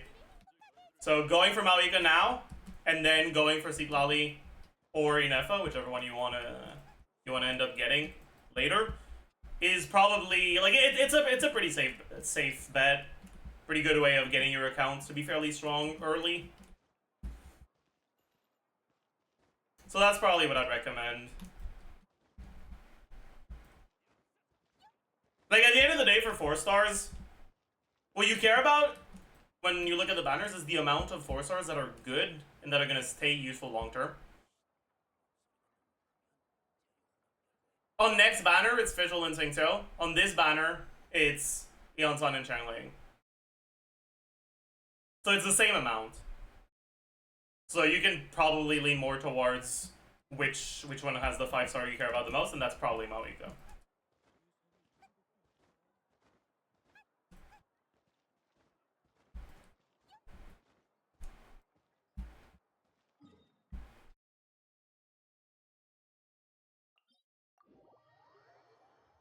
Anyways, good luck. Hope your polls go well. Ugh.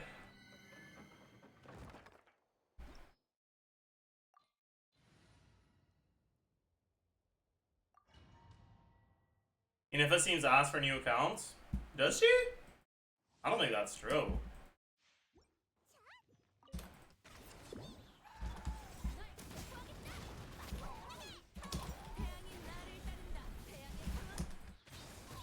Why do you say that?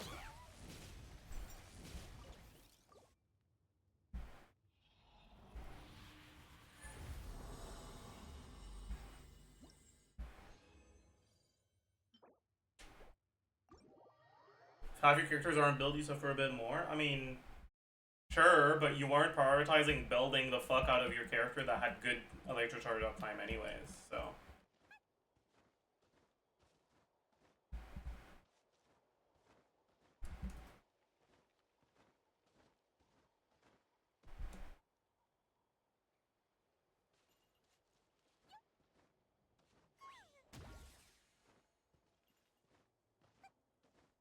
What you guys will probably do today? I'm not sure. But before we get into any of the Stygian Onslaught stuff, I think we will record the banner review.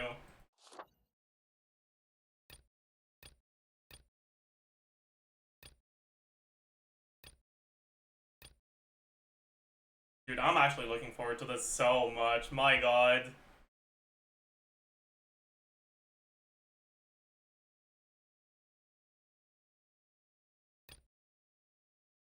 I hope we get some Children of Echoes music. It's the best one.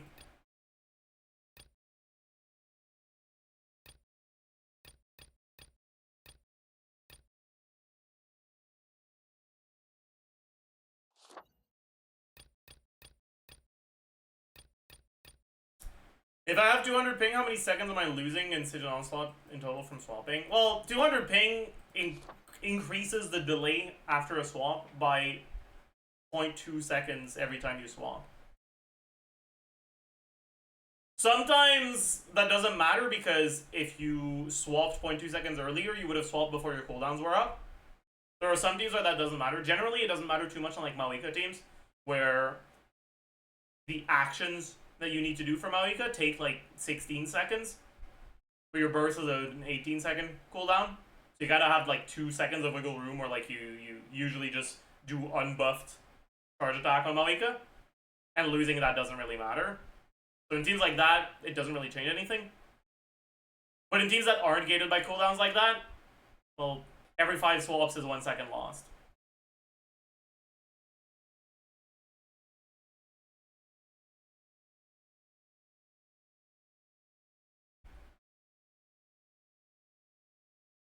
Anyways, chat, everyone say hi to YouTube. It's time for the banner review.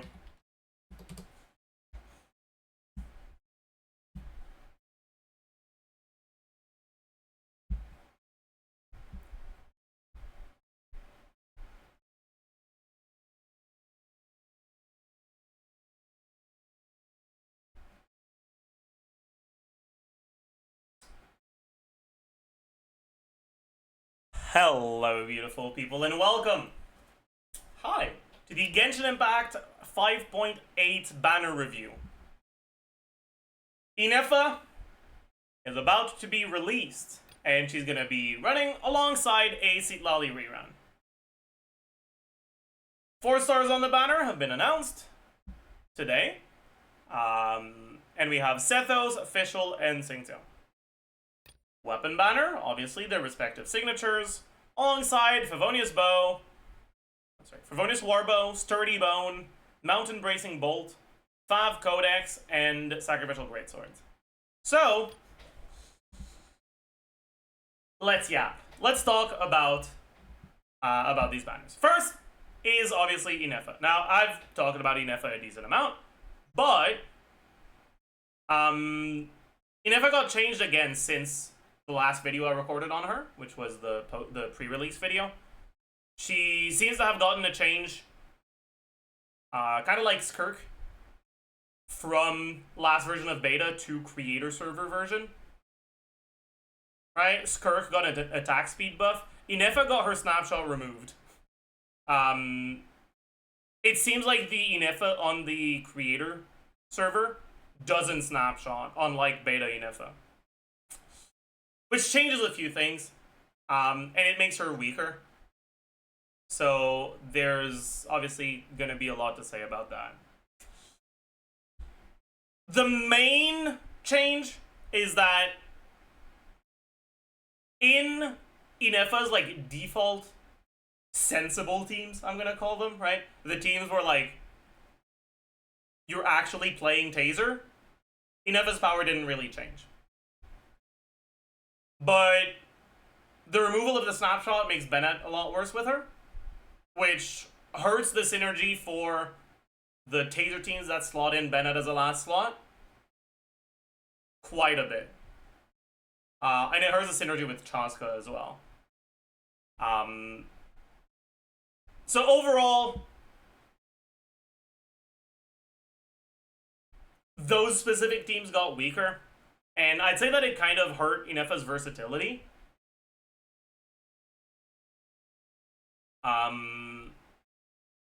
But just because she's now a bit less versatile doesn't mean she's weak, right? A lot of her good teams didn't get affected by the snapshot changes at all. So just keep that in mind. Anyways, Inefa, what the heck is she? What does she do? Inefa is a 5-star electro polearm that is a pseudo reaction focused support. She gives you a shield, which is relevant to some teams, but that's not the main part of her kit, right? You're not playing her mainly for the shield. You're playing her mainly as an off-field damage dealer that is heavily incentivized to be used in taser teams. We've had one similar to that before, which was Auron. But Auron had alternatives to taser, right? If you didn't trigger electrocharge, you could still trigger his effects with Natlan characters, right? As long as they entered Night Soul mode and they dealt Night Soul aligned damage, Auron would still be able to function, right?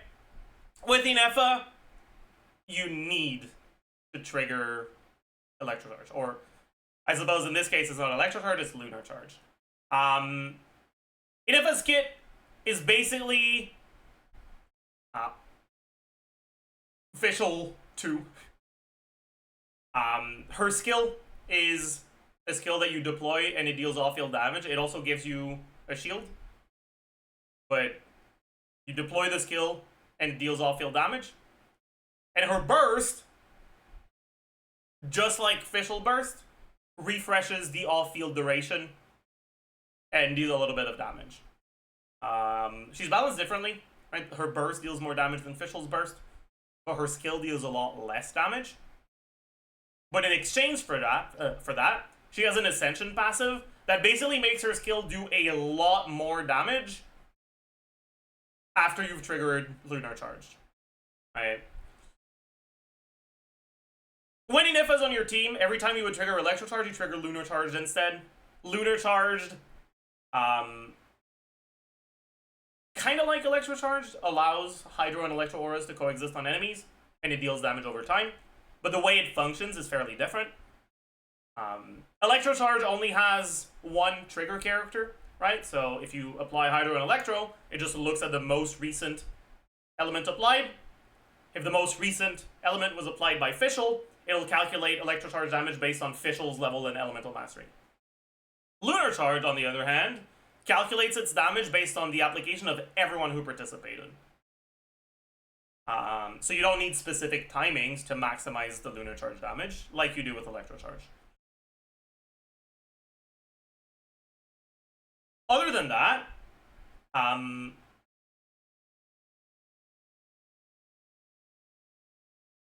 Lunar Charge can crit,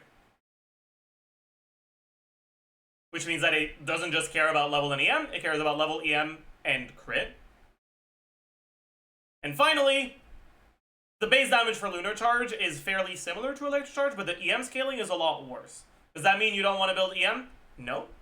But it does mean that on fairly high EM characters, Lunar Charge that doesn't crit is going to hurt a lot less than an Electro Charge does, right?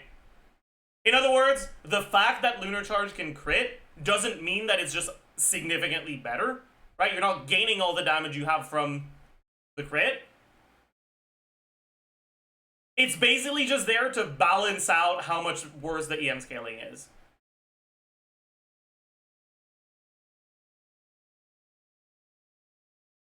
The way the damage formula works is a little complicated. I've explained it in the pre-release video. You can go watch that. That one hasn't changed. But basically, it calculates the personal contribution to Lunar Charge of each character that applied an element with their level, EM, and crit. It takes the biggest number and it adds to that a portion of the other numbers. The second highest number is divided by 2. So if you have Inefa and you trigger Lunar Charge, and Inefa's Lunar Charge contribution, it crits, and it's like 20k with the crit. And then you also have Xingqiu, and Xingqiu's Lunar Charge contribution is like 7k on a crit, or like 3k on a non-crit. It won't be 20k plus 3k, or 20k plus 7k. It'll be 20k plus half of 3k or 7k, right? So if Inefa crits, Xingqiu doesn't crit, your Lunar Charge will do 20k plus 1.5k, so 21.5k. If Inefa doesn't crit, and Xingqiu crits, well, let's say Inefa has 200 crit damage, so a non-crit does like 6 point something k, and Xingqiu's Lunar Charge contribution does crit. Xingqiu is now the biggest one of the two, and it'll be 7k from Xingqiu plus half of the 6 point something k from Inefa for a little bit over 10k.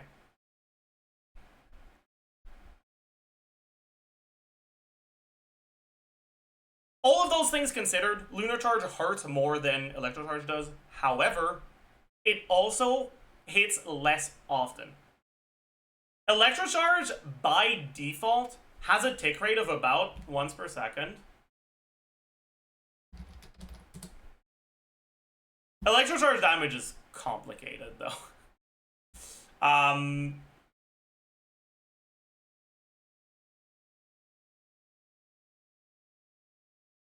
But it hits once per second. But the way that things are happening in the background is that both auras, right, both the Hydro and Electro aura, just go down fairly quickly. And every second that they go down, generally they don't start at the same amount, so you have like the Hydro and Electro. Editors will help visualize this. It triggers when you apply them for the first time, then they keep going down. Then, after a second,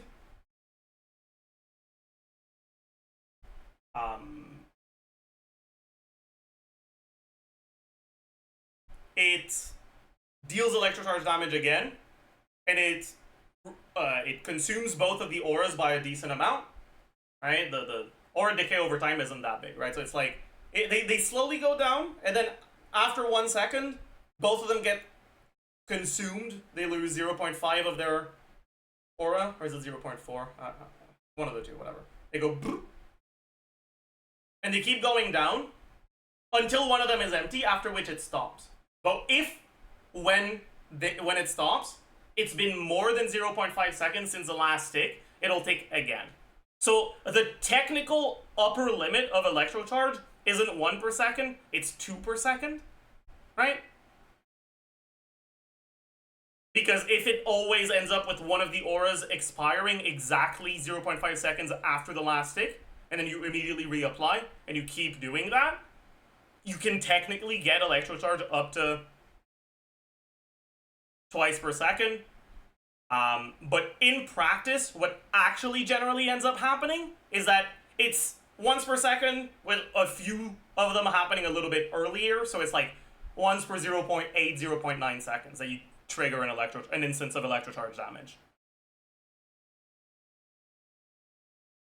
Like I said, it's kind of complicated, but the conclusion is that the tick rate for Electro Charge is about once per 0.8 something, 0.9 seconds. Lunar Charge is once every 2 seconds, so it's slower, right?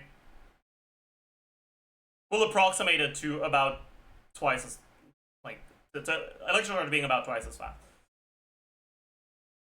All in all, because the stats that Lunar Charge scales with are also the stats that your characters want to build, right? Your Electro and Hydro characters generally don't scale with only EM. They generally scale with, well, their talent values, which scale with crit, right?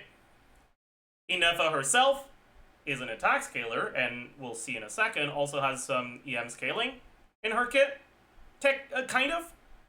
So you end up with a decent amount of EM on your Inefa and a bunch of crit, right? Which means that you actually get the stats that increase your lunar charge damage, even if you're not building for lunar charge. Which is not the case for electro charge. Electro charge does not deal a lot of damage unless you're building a lot of EM. And most of the characters that would trigger electro charge, they don't have direct EM scaling. So if you're building EM, it's only for the electro charge damage. Which means that in taser teams, generally, you don't end up building your Hydro or Electro characters full EM. Because it's difficult to have one character always be the trigger. Because the electro charge damage is calculated based on the last application, whether it's Hydro or Electro. So unless your application is incredibly consistent, not just fast, but consistent, the exact same intervals,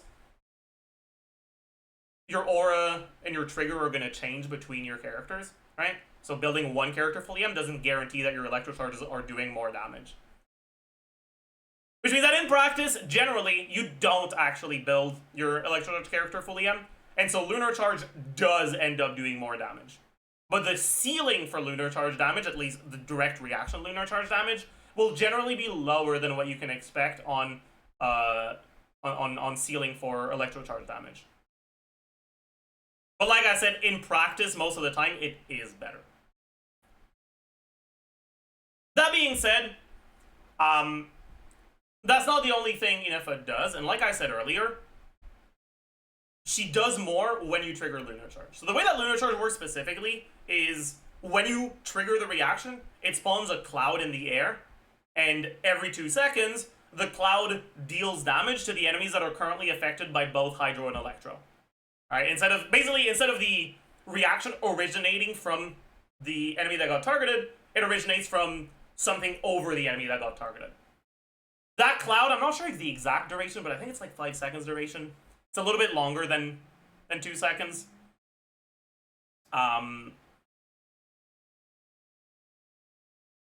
And as long as that cloud is active, when Inefa's skill hits enemies, it deals an additional instance of damage. And that additional instance of damage is considered lunar charge damage. If you've seen any footage on Inefa, you've probably noticed that the lunar charge word, the text for lunar charge, appears much faster than once per 2 seconds. That's because you have the lunar charge reaction, and you have the lunar charge direct damage from Inefa's Ascension. Right, you have 2 sources of lunar charge damage. The scaling on that lunar charge damage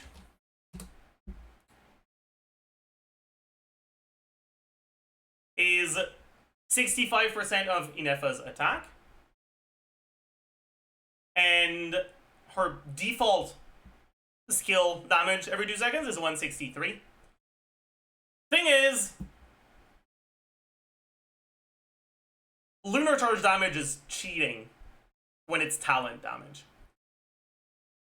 So, you know how Vape, if you're triggering Vape with a Hydro unit, it doubles the damage?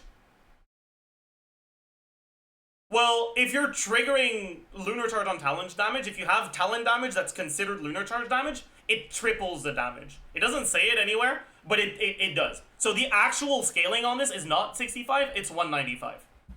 On top of that, lunar charge damage is considered transformative reaction damage, so it does not get reduced by enemy defense. Enemy defense generally more or less divides her damage by 2.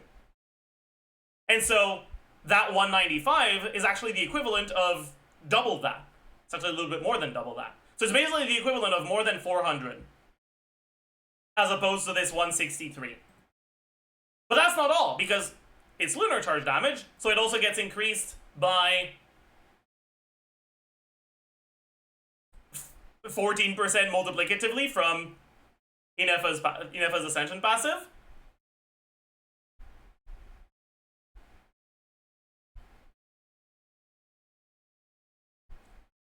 And also, by your elemental mastery multiplier, that increases lunar charge damage. Because it's a reaction. Kind of like vape and melt. The scaling on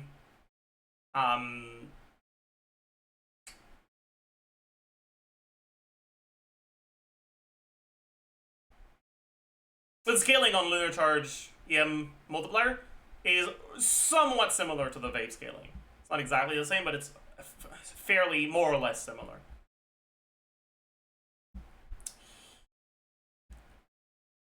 And so you can effectively build Inefa the same way you build a vape character.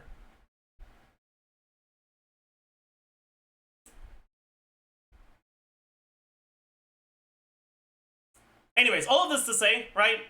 This is not 65 versus 163. This is like 400 that gets increased by EM, and you get a bunch of EM because she has a passive that gives her EM. So it's like the equivalent of like 600 plus versus 160. So it's obviously the large majority of her personal damage. Over beta cycles, there's a few things that changed. Initially, Inefa had a higher scaling on this, and a higher scaling on this, and the lunar charged EM multiplier was a bit worse. The first change they made is they reduced this but increased the lunar charge multiplier. And then the next beta change they made was they reduced this from 80 to 65. That means that compared to her very first version of beta, the damage coming directly from her kit is a decent amount lower. But since the EM multiplier for lunar charge got increased, that also means that the lunar charge damage from the reaction itself is higher than it was initially. If you look at my first impressions video, I talked about lunar charge reaction being kind of insignificant. I don't think that's necessarily the case anymore, right? They basically nerfed a bunch of the rest of her kit and buffed the lunar charge itself. It's still not an insane deal. Like, you're still building Inefa around her Ascension passive, not around the lunar charge itself. But it's more significant than it was at the start.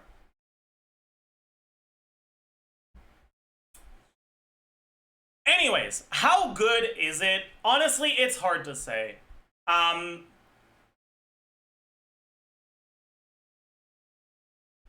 It's pretty clear, even if you don't look at leaks, that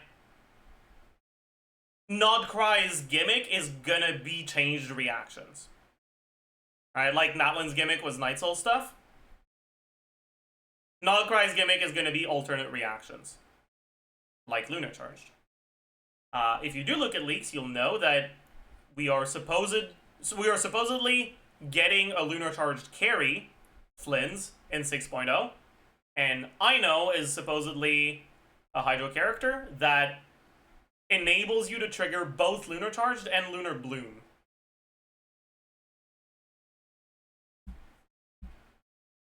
It is very, very difficult to evaluate Inefa's long-term value until we know what they're doing with those characters' kits. I looked at a few hypothetical scenarios for Flynn's a few days ago. I think Zajef Daily made a fucking video out of it. Where I assumed that Flynn's is a character who does mostly direct lunar charge damage, like Inefa's Ascension 1 passive. And I looked at, assuming that's the case and he's an attack scaler and his overall team DPS is balanced to be similar to Skirk with the premium team with Inefa, right? I made up some numbers for his motion value for him. And then I took a look at how much worse the overall team DPS would be if you replaced Inefa with Bennett. And the gap that I got was generally somewhere between 10 and 20% worse, assuming that Flynn's is an attack scaler. In other words, if these assumptions are reasonable, Inefa won't be necessary for a lunar charge carry. But I don't know how reasonable the assumptions are. Because Flynn's could be a carry that works like Kinich, where he's not reliant on you, like, on the reaction damage, he's just reliant on the reaction actually getting triggered as a condition for a part of his kit. Or he could be a character that doesn't scale with attack. He could be a direct EM scaler. He could be an HP scaler. Who knows? If he's an HP scaler, well, we don't have good HP buffers like Bennett is a good attack buffer. If he's an EM scaler, well, we do have EM buffers. Well, a significant part of Inefa's kit is that she buffs EM.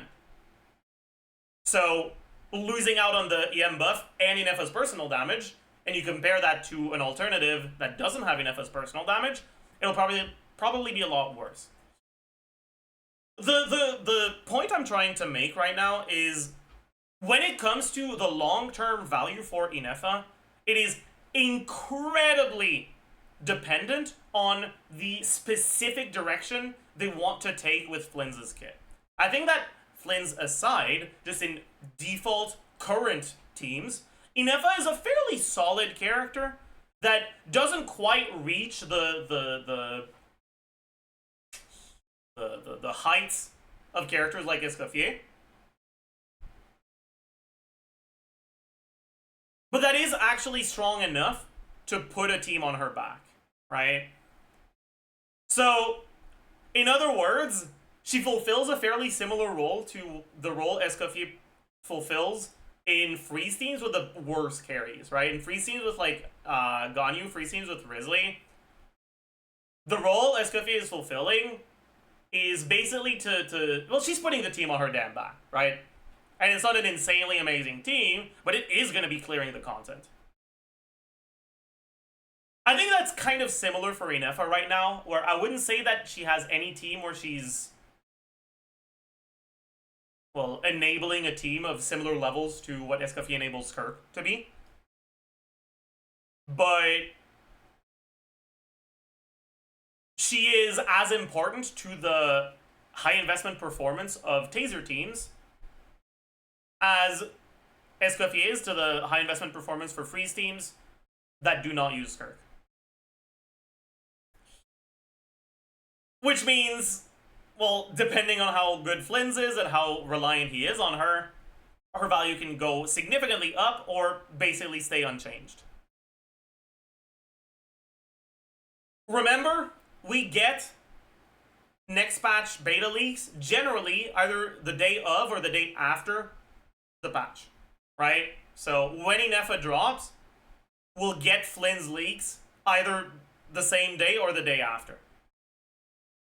And so, unless you're considering getting Inefa mainly for your current teams, if you're considering getting Inefa as a way to enable a Taser Neuvillette team to be much stronger, and by the way, Taser Neuvillette with Inefa is honestly going to be around the same level as Freeze Neuvillette.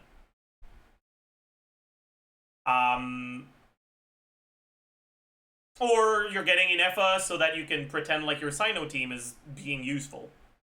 Right? An old Hydro or Electro carry that you like, but that isn't quite strong enough to be able to carry their team by themselves, and you put Inefa on the team to basically remedy that.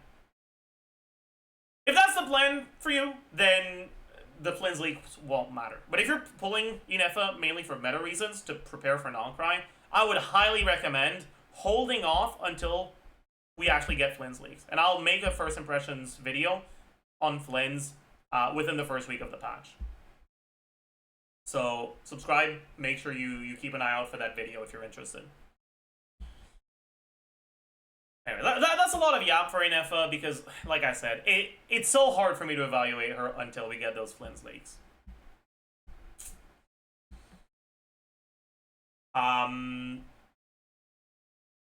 Next, Seedlolly. Boy, I recorded the Acid of Seedlolly a couple days ago. So any more in-depth exploration of Seatlali's value, you can go watch that. It should be out by the time this video gets posted. But very short TLDR on Seatlali. Seatlali is a sort of character that is good and worth getting, but not necessary to get.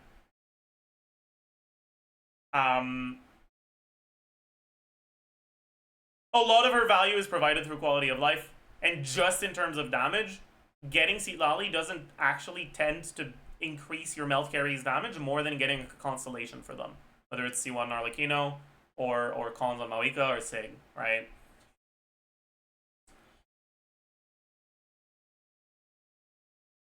But it's also not that much worse, and if you're someone who doesn't want to go for Cons, then obviously you don't have something to compare it to.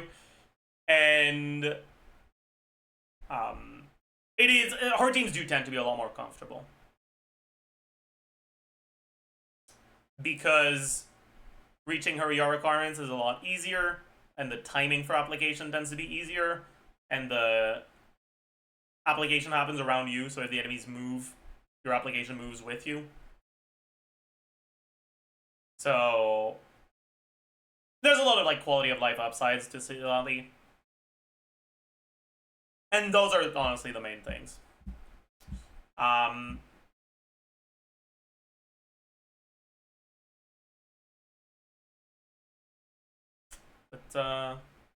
yeah.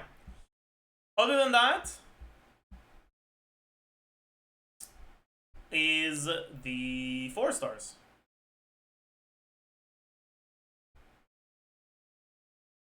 Let's get Sethos out of the way, so we can, yeah. Sethos is not very good.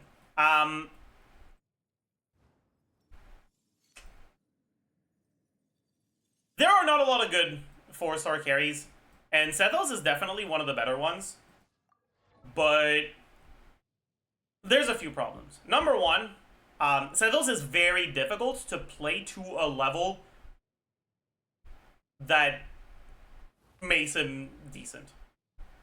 Sethos is one of the most mechanically difficult to play carries in the game. And number two, even if you do play him at that level, he was fairly alright before Natlan. And then Natlan came out, and the like average expectation for the DPS output of a meta team went up. And Sethos just doesn't really keep up anymore.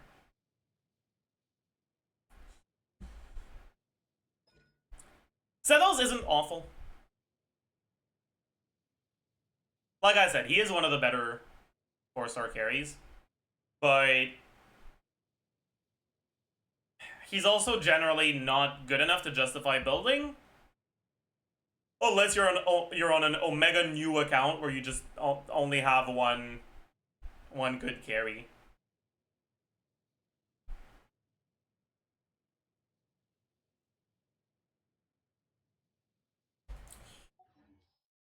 One nice thing about Sethos, I suppose, is that he does have synergy with Inefa, right? He is a direct EM scaler, which means you actively want to build EM and you benefit from EM. So Inefa's EM buff is good, and his personal contribution to lunar charge damage will be fairly high. But the problem is that unless the electro carry is really good, it might be difficult for them to perform better than on-fielding an Animo with Fischl.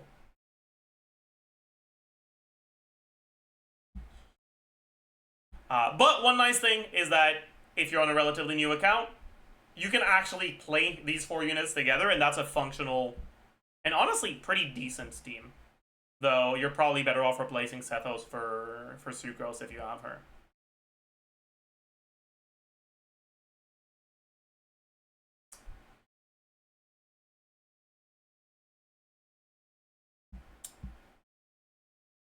Sethos' constellations are useful. Let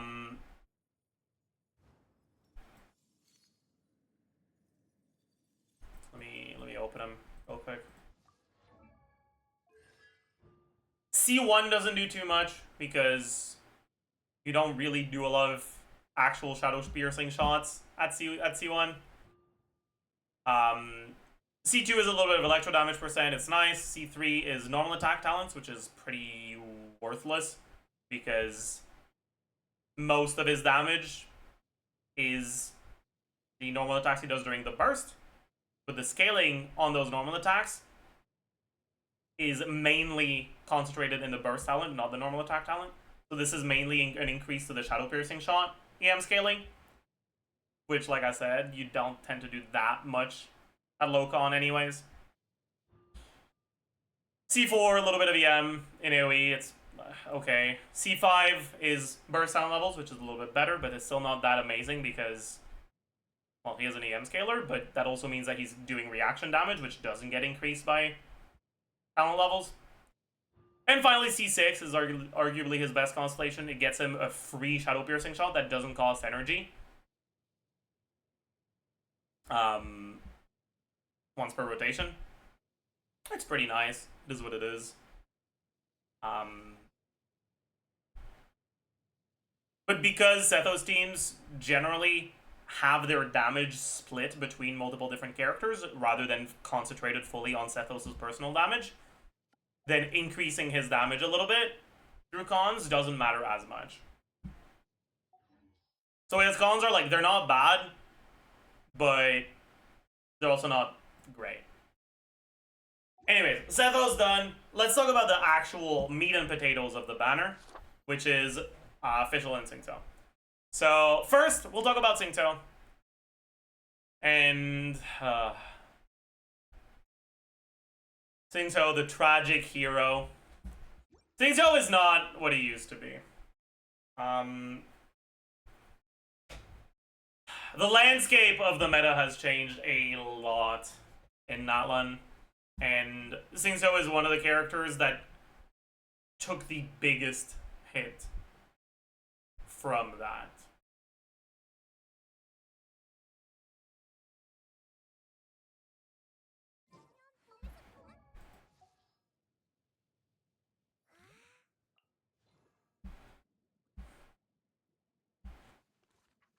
There are three main things provided by Singto. One, he provides very good hydro application. Two, he provides fairly reasonable off-field damage. And three, he provides defensive utility. But all three of the things that he provides are much less appealing now than they were a year and a half ago. So first, the very fast hydro application. Pretty much all the good pyro carries they've released lately have fairly slow application and are not reliant on Singto's fast hydro. Many of them have application slow enough that they can even be played in melt teams.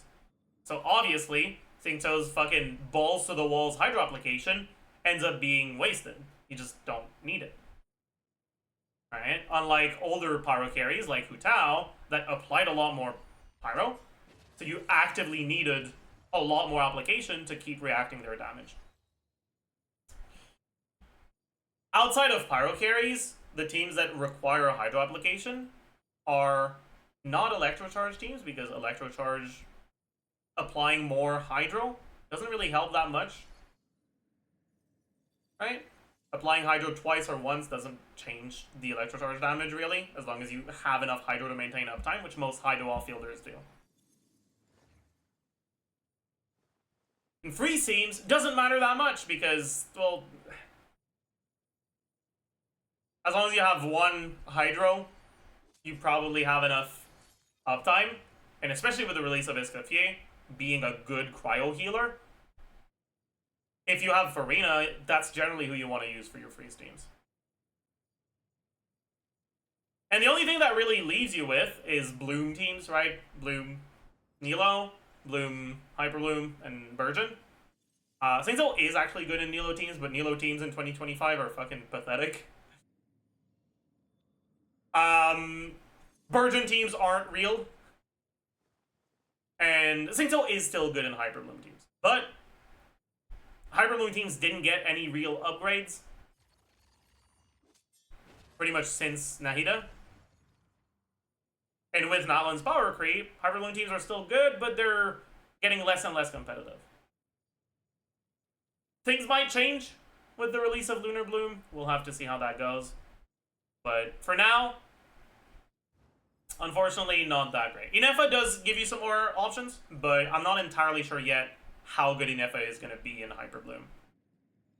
Anyways, that was the first aspect of Singso that was good, his great Hydro application, and I've explained how it's a lot less relevant than it used to be. Second aspect is the off-field damage. And unfortunately, that also is a lot less relevant than it used to be, because carries, more and more, are getting inflated numbers. And those inflated numbers mean that if you have a 30% attack buff, that ends up increasing your carry's overall DPS by about 10%, right? If your carry at a baseline is at 50k damage, or 50k DPS, 10% more is going to bring you to 55, and that's 5k DPS. But if your carry at a baseline is 100k, 10% more is 10k instead. Which means carry power creep makes it so when it comes to old characters, the value of the old characters that buff goes up, because the amount of damage you gain from that buff goes up. But the value of old characters that have personal damage stays static. It doesn't change. In other words, more and more, off-field damage dealers are kind of meh. They're not really gonna bring as much to your team as buffers generally. And so because of that, Singso's fairly decent off-field damage matters less than it used to. And the third thing is the defensive utility, right? A mix of tiny little bit of healing that doesn't matter too much, but mainly damage reduction and resistance to interruption. But they keep giving us carries that have either infinite or pseudo-infinite resistance to interruption, right? Malika, Skirk, Verissa for most of her rotation.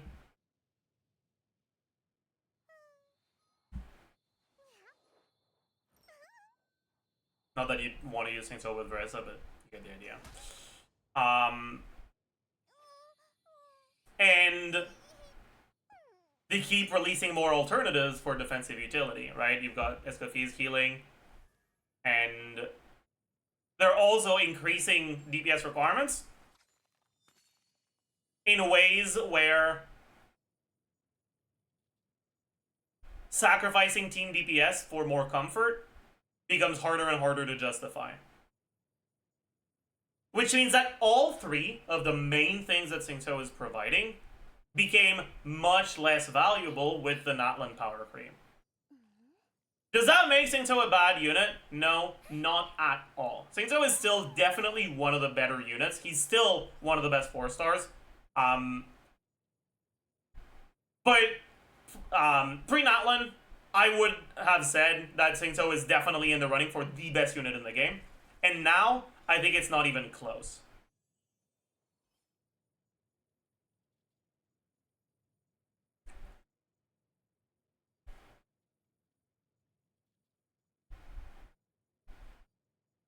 I don't even know if he makes my top 20 anymore, let alone top 10, or top, and definitely not top 1.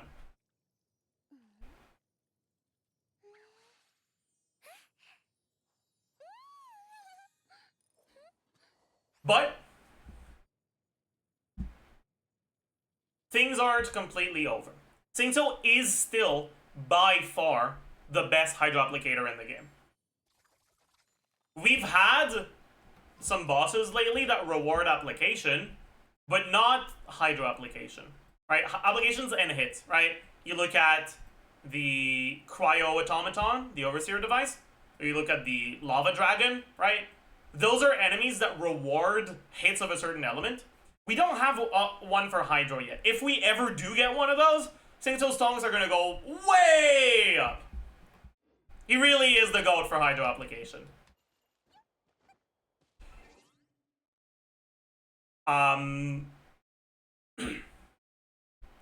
If we get more Pyro carries that are focused on high application,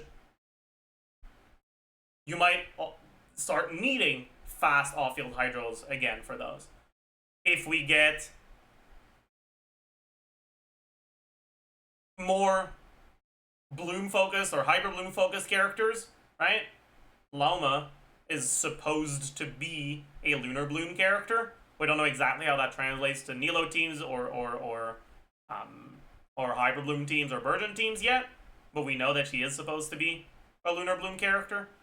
And, well, in Dendro reactions, the speed of the Hydro application matters a fuck ton more than it does in most other reaction teams. So Singso Stonks could go way up from that as well. Even if you look at just stuff that's out right now, Singso is still a fairly valuable unit to have that slots in pretty easily in a decent amount of meta teams. Singso is still one of the better options for Vape Arlecchino if that's what you want to do. Singso is still a fairly viable option for Skirk. And with the upcoming Turtle in Stygian Onslaught next patch, I think people are going to realize just how much Singso can help. The Turtle can deal a decent amount of damage to you, so the damage reduction from Singso is going to matter a lot. And also, the Turtle is a freezable enemy, which means that the much faster off-field Hydro, paired with your fairly fast on-field Cryo from Skirk, and your off-field Cryo from Escoffier, is going to give you much better freeze-up time with Singso than with pretty much any other last slot in your Skirk teams. So I think people are really going to notice that difference against that.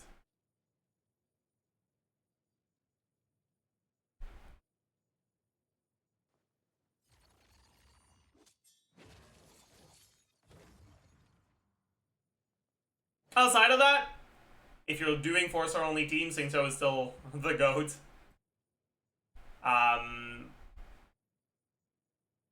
He's usable in Mawika teams, though not necessarily quite as good. Any other cryo carries, right? You want to play them in Escoffier teams, Singso is at the very least a viable last slot.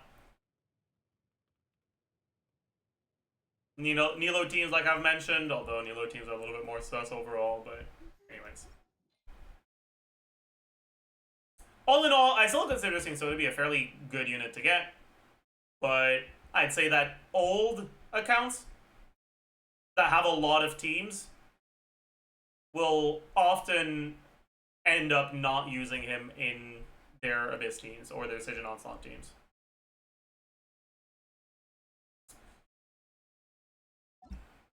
Singso's cons are good, but I'd say that they're a bit worse than they used to be, because, well, pre-Natlan meta, Singso's personal damage was a significant factor in his relevance in teams, and now that's a lot less the case. And so the damage he gets from Constellations matters less. That being said, C2 is Shred and Uptime, which is, I would say, his best constellation now. I think C6 used to be better, but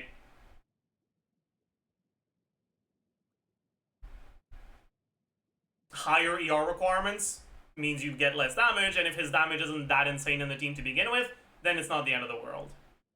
Whereas the higher uptime and the Shred generally tends to matter more. His cons are still good though, like you still get a nice little amount of damage from C3 and C6, but they're not nearly as important as they were before.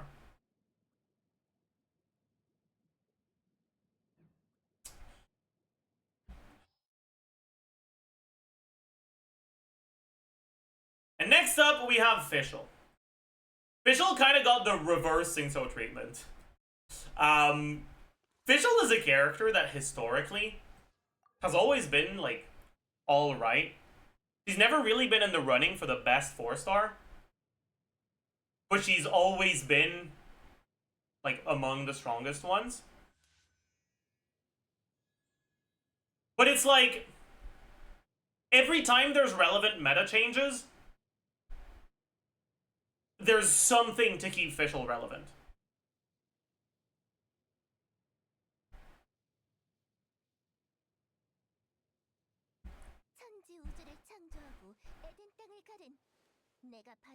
Nowadays, Fischl mainly sees play in Chivalrous teams.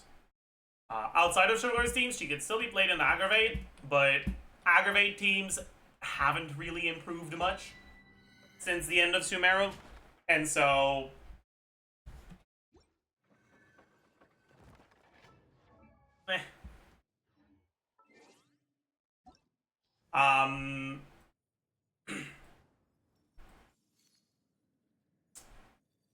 in Chivalrous teams, Fischl is generally the best all-field Electro. Technically, if you can enable Auron and your carry has or is like very powerful, Auron's damage is a lot worse, but he can wear Cinder City, so if your carry's strong enough, Auron can be slightly better than Fischl. But like as a default baseline, Fischl is the go-to Electro last slot in Chivalrous teams for Pyro carries. She's also usable with some Electro carries, like Clorent. In those Chivalrous teams. Or outside of Chivalrous teams, right? In the Aggravate teams. She's also, obviously, going to stay relevant in Taser teams with Inefa. Right? Taser teams have always kind of been a little sus for their last slot. Right? Like, you have your Animo, you have Singso, you have Fischl. But your last slot has always been like, well, I guess I'll use Beto. I guess I'll use Yai. I guess I'll use Auron. Like, whatever. Well, now it's going to be, I'm definitely using Inefa. And Fischl is now a bit more replaceable with Auron. But you'd still rather use Fischl because of her much better particle generation. And because of the fact that Inefa's damage is mainly not damage that scales with damage percent. Her Lunar Charge damage doesn't get increased by Cinder City.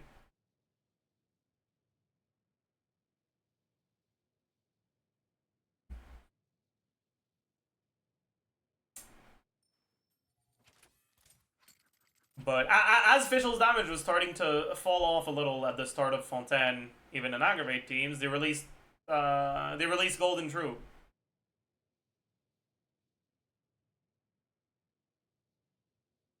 And as it started falling off a little bit at the end of Fontaine, they released Chevreuse to give her a bunch of teams. And now, as you know, they're starting to give us more and more alternatives to teams and a lot of powerful units that are going to be potentially better than your best Chevreuse team. They're now giving her another alternative in Inefa teams.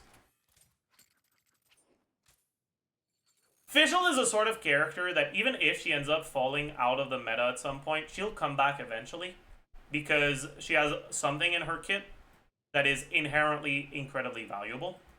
Fischl's Ascension 4 passive that reapplies Electro every time you trigger an Electro-related reaction with your on-fielder effectively means that she has by far the best Electro application in the game, assuming that your on-field application lines up with the cooldown of Fischl's Ascension 4. Right? If you trigger 2 Electro reactions back to back really quickly, you'll only get one proc official Z4. But as long as you wait out the cooldown, which, what was it, 0.5 seconds or something, you can effectively get an electro application every time her ascension happens. You can reliably maintain an electro aura, even with a fairly fast pyro application. Like, I could see a pyro carry that is an EM scaler that's focused on overload damage that actively requires Fischl because no one else would be able to keep up with the aura. I could very much see that getting released.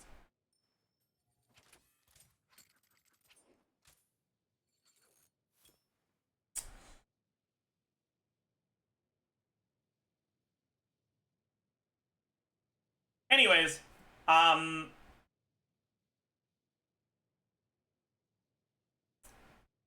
Fischl's pretty good. We love Fischl around here. When it comes to cons, the cons that matter the most are C2 and C6. You might be wondering, Zajef, what do you mean C2? Don't you mean C3, the one that increases Oz damage? Honestly, at this point, I'm gonna be like so for real with you. Sure, the Oz damage being lower is a little annoying, but it doesn't tend to be that big of a problem. It doesn't tend to be the deciding factor on whether or not you clear something. But the increased AoE on using skill on C2, because the skill deployment, the skill cast, applies Electro an additional time, having it have a bigger AoE and making it easier for it to hit enemies and multiple enemies in AoE is generally a bigger deal for me in practice than the increased damage from this skill. And then the C6, not just for the damage, but also for the additional duration and slightly increased electro application when you do normal attacks.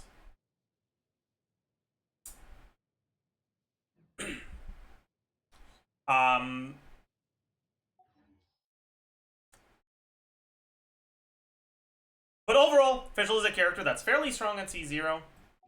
And has relevant constellations. And so is Saint-So. Because of that, I'd say that this is a pretty great banner for beginner players. Players that started very recently, right? That are looking for a good second team. If you don't have too many 5 stars yet, your second and obviously third for Siege and Onslaught teams are going to be pretty limited. And when you're looking at 4-star only teams, Fischl and Saint-So are incredibly important. So getting them and getting cons on them matters. And both of them have some staying power, right? They have some opportunity to stay relevant in the future. And on top of that, well, it's a team that makes sense with Inefa. It's really weird that Seatlali's here, because Seatlali's like no synergy whatsoever with any of this. But I guess if you ended up getting Mawika, you're considering getting Seatlali, right? You start on the Mawika banner. Getting these characters can help make your second team a little bit better. So that's cool. But it's still a little cooked.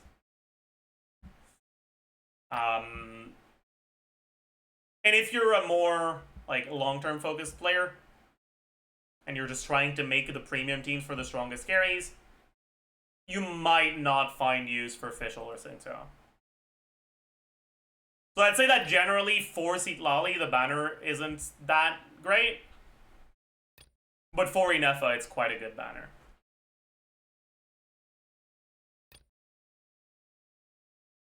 And now we have the weapon banner. Oh boy. This is... oh man. So, Starcaller's Watch, Fractured Halo. Those are certainly weapons. Starcaller's Watch is like probably the biggest bait weapon in the game. I think it's a bigger bait than weapons like the donut. Or the green donut for Baiju. Because people know those weapons suck. Starcaller's Watch, I think a lot of people are under the impression that it's actually pretty solid. But like, it's... Starcaller's Watch is an incredibly minor upgrade over TTDS. In most teams. Unless you're also getting constellations on Seatlali. If you have Seatlali C2, you can consider getting this as the next upgrade for your Seatlali. But other than that, it's pretty much just not worth considering. And if you lose your 50-50 to it, it's going to be something that is technically not completely worthless, but I would probably rather have a random stat stick like Homa on my account than have a Starcaller's Watch. And I'm a Homa hater, by the way.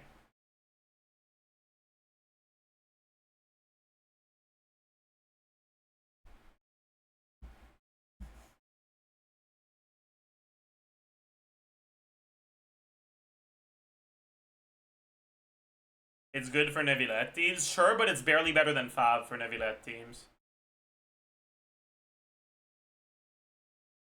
Fav is goated. You guys are underestimating Fav.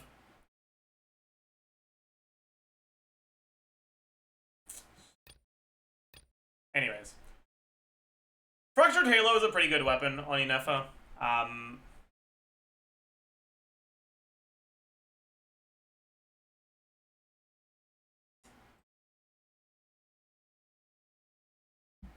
The biggest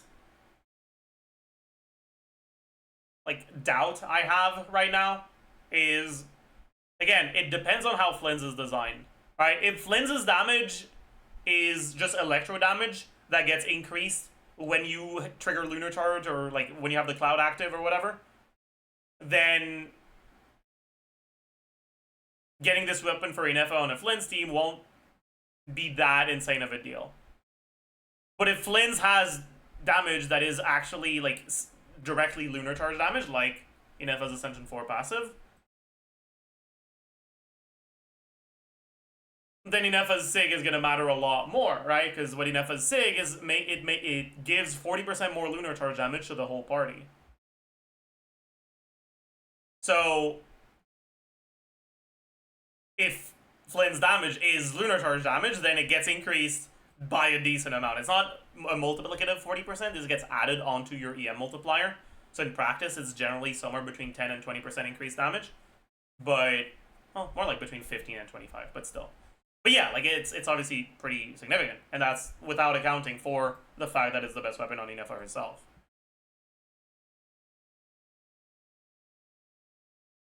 I'd say overall, if you're planning on getting Inefa, getting Inefa's SIG and getting Inefa's Constellation 1 are fairly similar.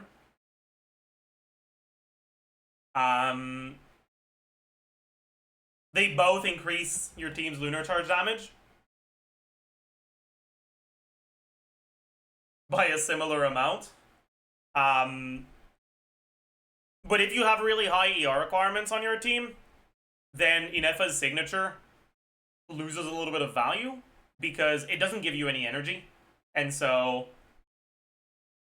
weapons that do give you energy, especially the weapons that are Omega inflated value, like Kitane, which procs twice instead of once, since she has off-field skill damage. So you get 24 flat energy refund, not 12, which is an insane amount of value. Or Fav, especially if you pocket twice per rotation, also an insane amount of value, right? And when you compare Fractured Halo to that, it is better, but the gap isn't as big as when you have low ER requirements, when you're playing an Electro carry and you have Electro Resonance and a bunch of Electro Particles to reduce Inefa's ER requirements. If I had to choose between the two, by default, I'd lean a little bit more towards C1 than towards SIG, but I think they're both reasonable. I think they're fairly similar. But with the additional context of Fractured Halo being, or sorry, of Starcaller's Watch being the weapon that's on banner, fuck this, fuck this. No, thank you. I'd go for Con. 4-star lineup is, it's fine. Fav Warbow and Fav Codex are the like average Fav weapons, right? All the fab weapons have the same effect, but some of the fab weapons are much better or much worse just because of how fab reliant characters of that weapon type are. Polearm characters are at the very top, with by far the most polearm characters that are very fab reliant. Then it's sword characters, and then pretty big gap, and then you have pretty much both bow characters and catalyst characters. They're useful, and you're happy to see them on the banner, but they're not enough to jump for joy, let's just put it that way. Sturdy Bone, complete dog shit. It gives you... It's basically flute on steroids, right? Like, that's how you should think about Sturdy Bone.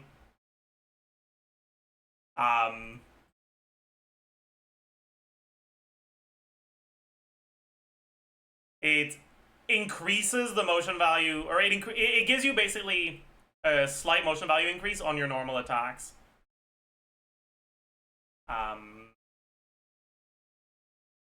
After using a dash. But the reality is that the actual number increase is fairly low, so unless your character by default has fairly low numbers, this won't be good. Right? Pretty much the only character right now where this is not completely dog shit is Klein, because she has a lot of fairly small numbers. But even then, you need to add dashes into your rotation, so it's not actually that good. And Klein has access to really strong free-to-play options with Finale and Calamity of Eshu if you have shields. So Sturdy Bone is pretty much worthless.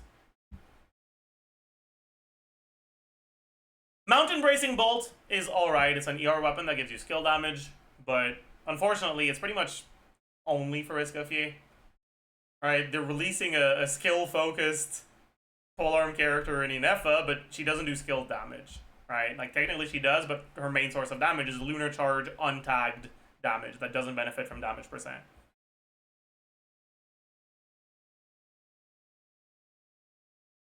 Emily has skill damage, but I don't even know if that represents 50% of her overall output. It might not. It's around that, I think.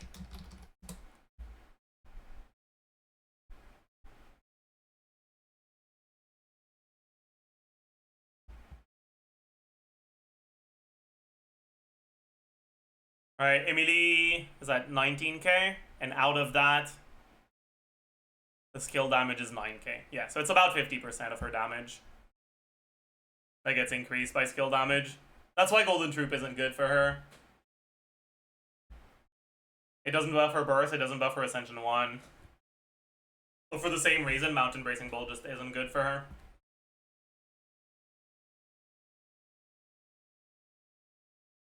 And then Sack Greatsword, it's whatever, but it's not good. You're not too happy to see it. So overall, the 4-star lineup, I'd say, is fairly average, maybe a little bit below average. It's not like completely worthless. You do have some useful fab weapons, but they're not the two most important ones. And your other options just kind of aren't that useful. So I'd say that this weapon banner, if you are, for some fucking reason, interested in getting Starcaller's Watch, and you're planning on getting either Inefa or Lens, I can see Fractured Halo being a fine weapon to lose your 50-50 to. It's probably about average, including the value of the 4-star weapons.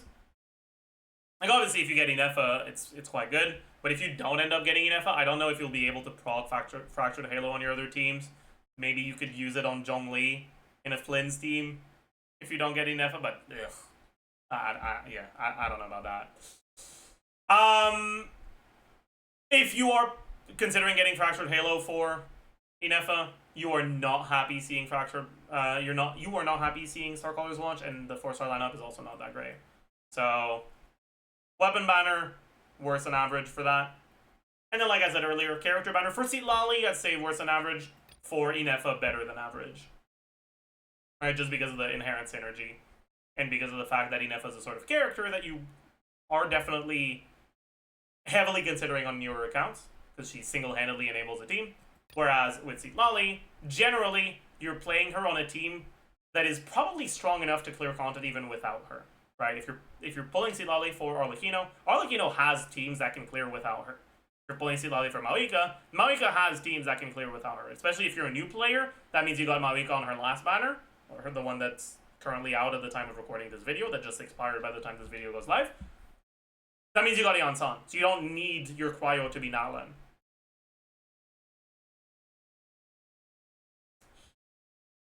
Right?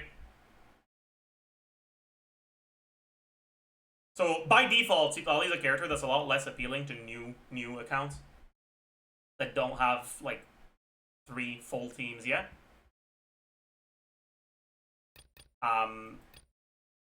But those are generally the accounts that care about seeing Fischl Instincts out here. So for a Citlali banner, this doesn't make too much sense. You're not too happy to see these 4 stars for Citlali. Whereas Inefa, right, single-handedly enables a new team that can, well, not a new team, but it single-handedly is enough to make a Taser team with only 4 stars outside of her able to reach the DPS requirements for endgame content. And so she's pretty appealing to get on a relatively new account. And then on top of that, the characters you'd want to use and the characters whose constellations you'd care about in those Inefa teams are on her banner. Like, just in terms of how synergistic the characters are here, this is an amazing banner for Inefa. So, yeah. Now, does that mean a new player should get Inefa? Not necessarily, like I said, right? We still don't know how valuable she'll stay long term. But I suppose we'll know more once we get leaks on Flynn's. So as usual, I hope you learned a thing or two. I hope you enjoyed. Do all the good old YouTube stuff, and I will see you guys in the next one. Bye, YouTube. So, alright.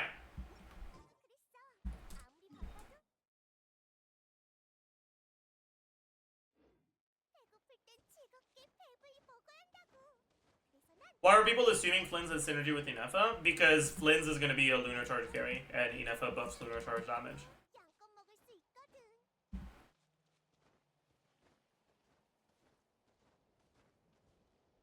Exercise redeem. Tell the editors, sure.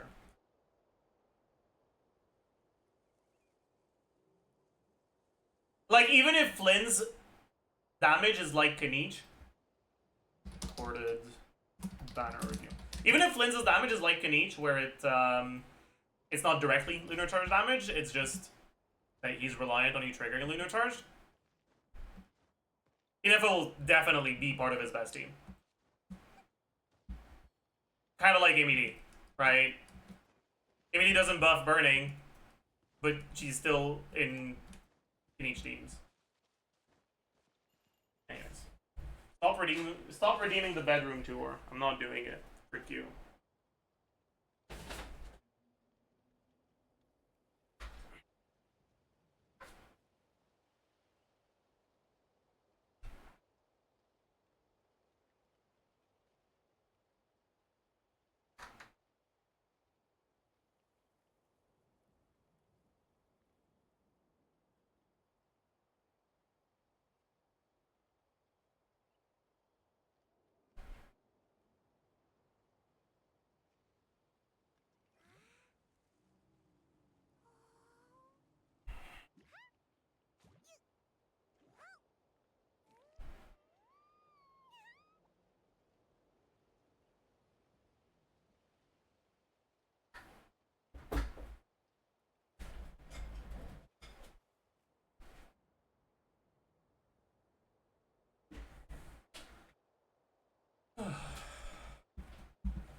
What if it has nothing to do with lunar charge, but instead overload? Well, I mean, sure, that's technically possible, That would contradict the leaks we got, but maybe the leaks were wrong.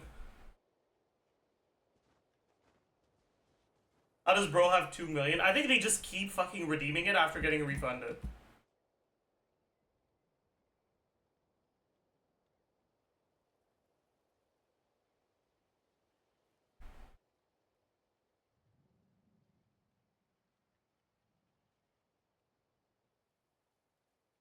If you redeem it again, you're not getting refunded.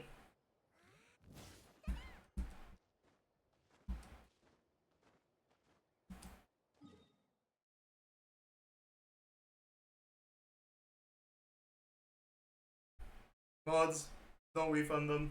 That's like, okay. Minus 500k for 2 people. Minus 1 mil.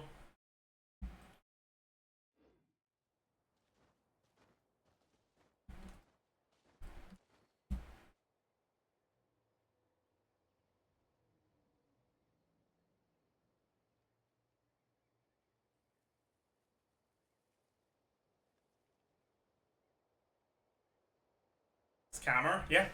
I'm a fucking scammer. Dirty scammer.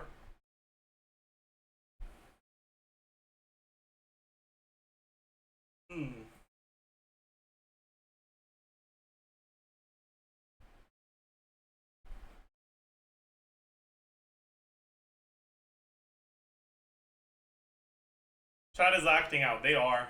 They really are.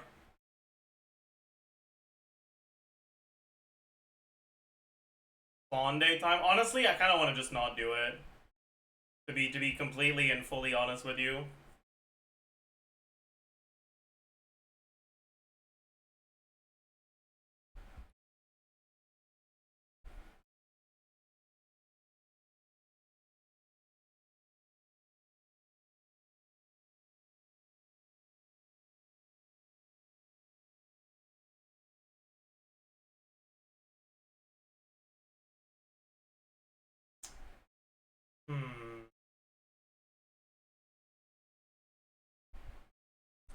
Should we watch some of the creator server Inefa stuff?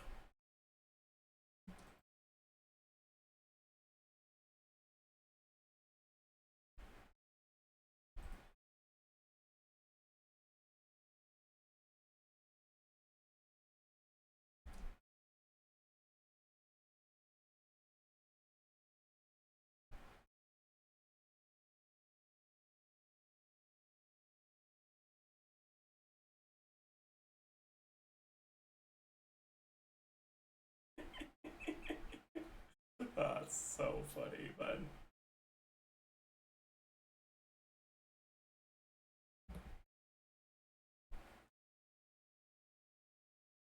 That's crazy.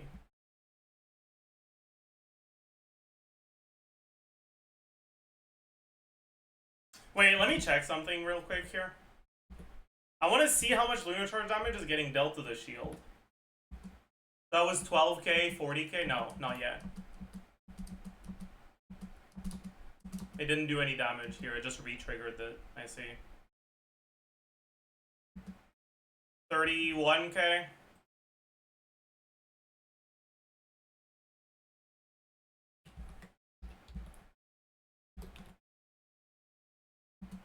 $80k? 62k?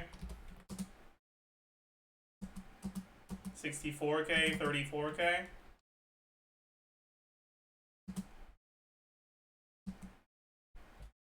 $64k, 34k? We might have missed, yeah. 57, 34?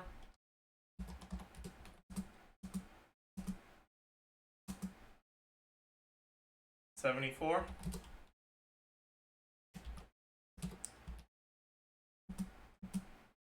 Okay, so we did a little bit over 500k lunar charge damage, but the damage I got through was 833k.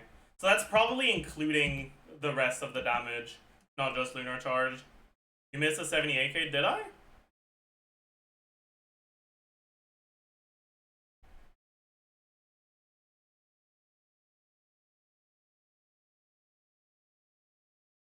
No, I didn't.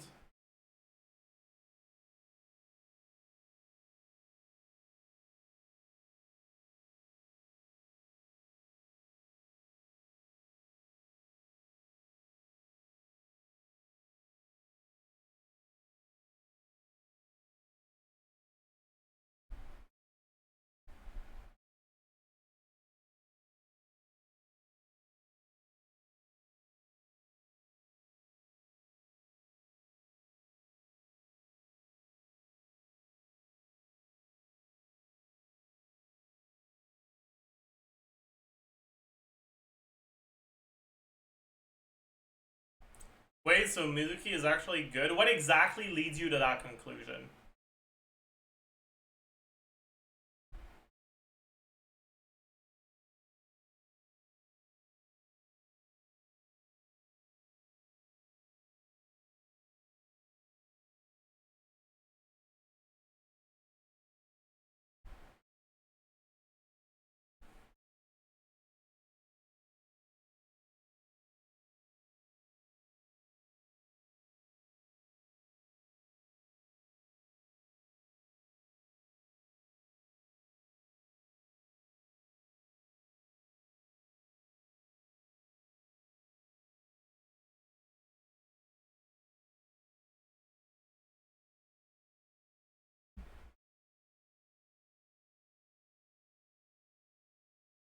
Crazy. Alright, we can look at the Sino team. Wait. Yeah. Why? I'm assuming this is ER Sans Farina, right? Because that is not a lot of HP. Probably ER Hydrocrit.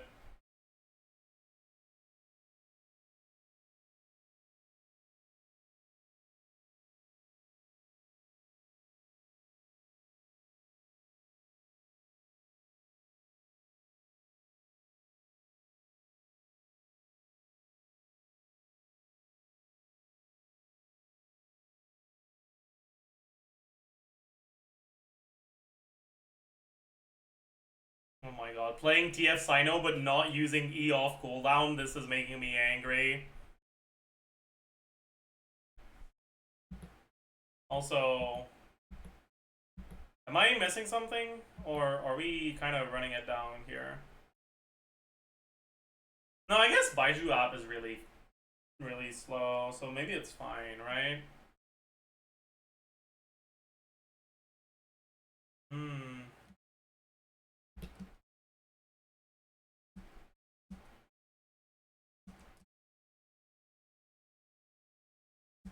I guess it's fine. Like, we don't see the cloud because it's too zoomed in, but it seems like we have enough uptime on it. Right? Like, so let's just look at the lunar charge stuff. Right, so we have lunar charge damage, lunar charge damage, lunar charge damage. We missed the lunar charge proc. A1 damage. We missed the A1 proc, then the lunar charge damage, then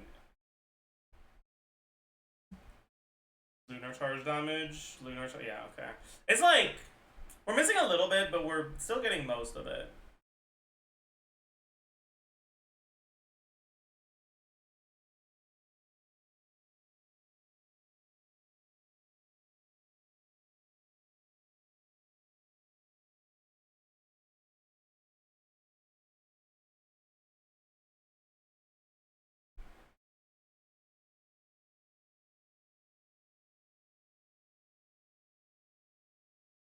Yeah, might be better. I mean, in a perfect world, you have like 95% Quicken uptime, but when you lose Quicken, you trigger lunar charge.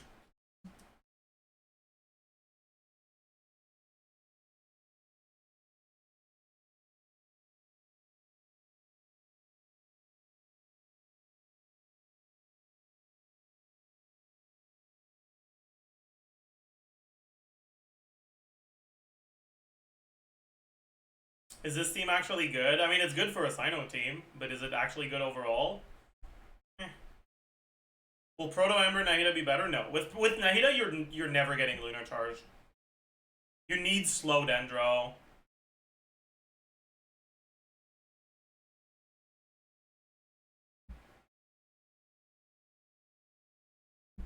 Hey, what the hell is the Farina build, man? Budget shield is quite flimsy.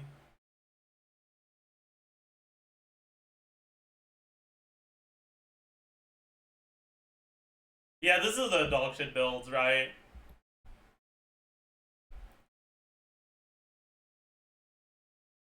Yeah, that's fine though. Oh my god, Ayato. Holy crazy.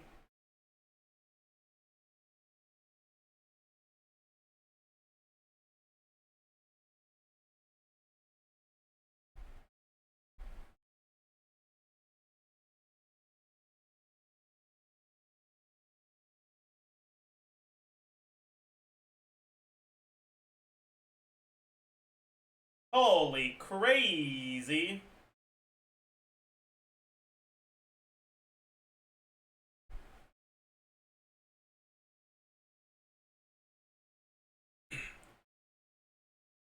Kamisato art. Suiyu.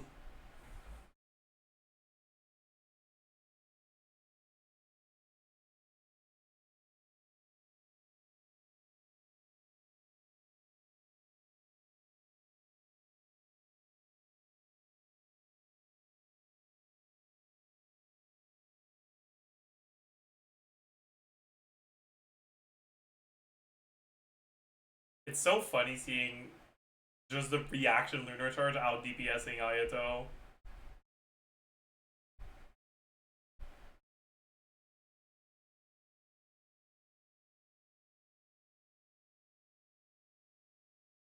Like 73k, 73k, 61k, like, man. 41k, 59k. Fucking 100k there, right, with both the 50ks. And then Ayato's hitting for like, ooh, 13k, 13k, 13k, ooh, 4k didn't crit, 13k, 14k, 13k, 9k. Man, that's just so funny.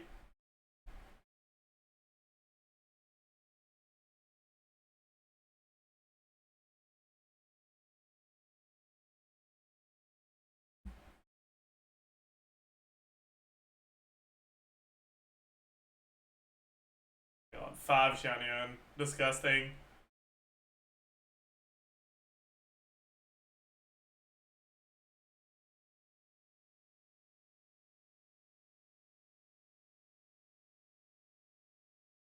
Alright. How are these rotations gonna be?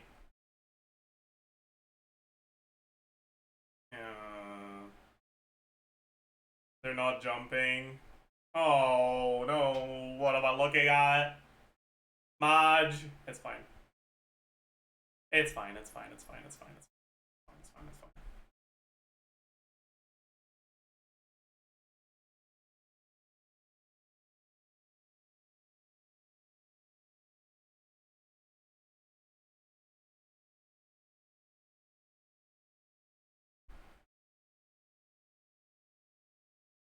I mean, this is still much better than the other ones, but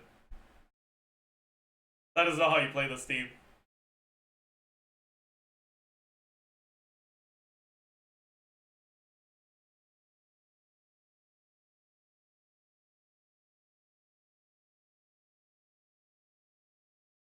Is Nefa a big upgrade compared to Yonsan? She's basically a side grade.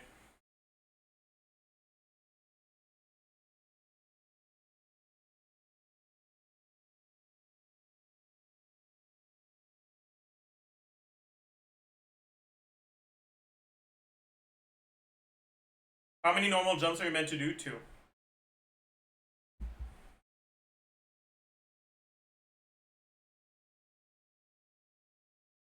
I'll show you the rotation if you want.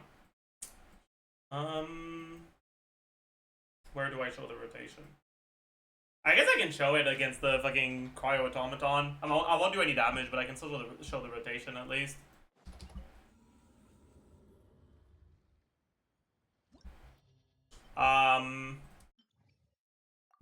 We'll use Raiden as a placeholder for Inefa, since she has all field apps, so it changes the rotation.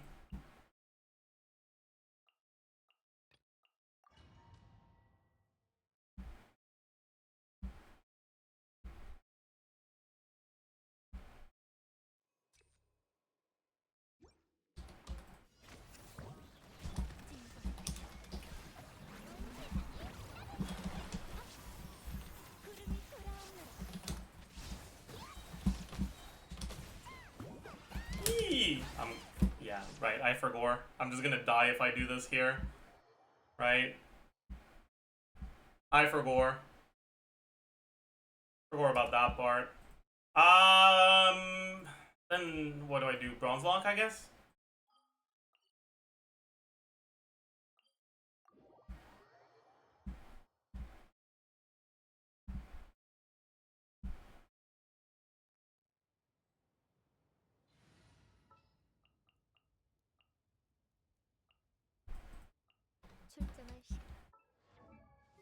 I'll give her a lot of energy though, because like we're an overworld and I can't be bothered. That is not how things are supposed to be. My goodness.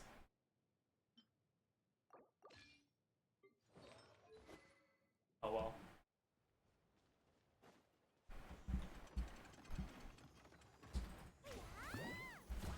Hey, I got hit because I'm dying.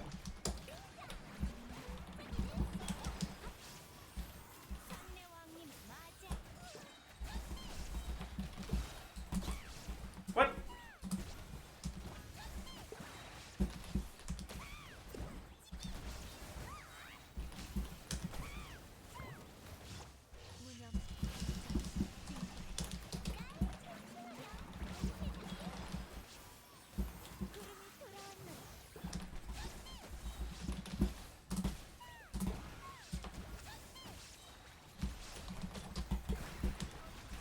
What? Oh my god, nice old transmission! Fuck!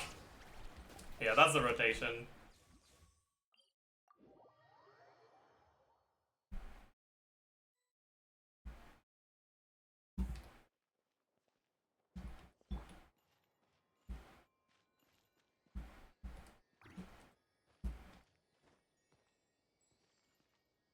Is dying on Veressa optional? Yes.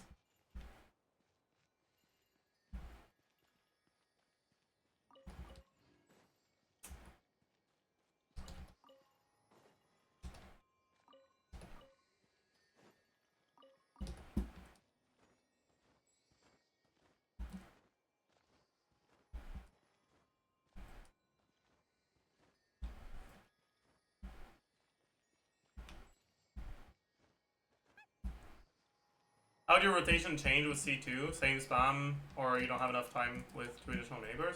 I think with C2 you just don't use E.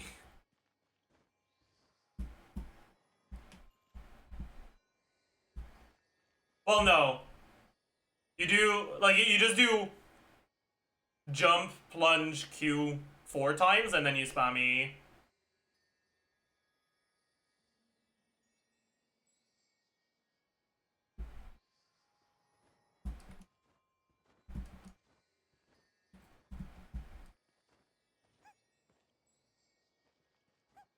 Right, you want to start with full Nightsoul, you swap in, jump, plunge, Q.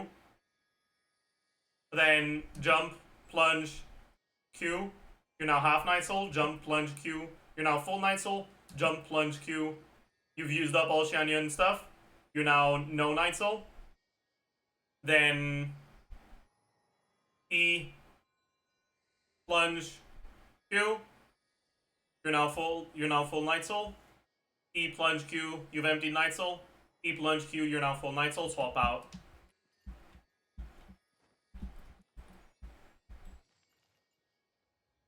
I can't show it properly because I don't have the C2, but I guess I can show what what the equivalent of the rotation would be, just without using the Q.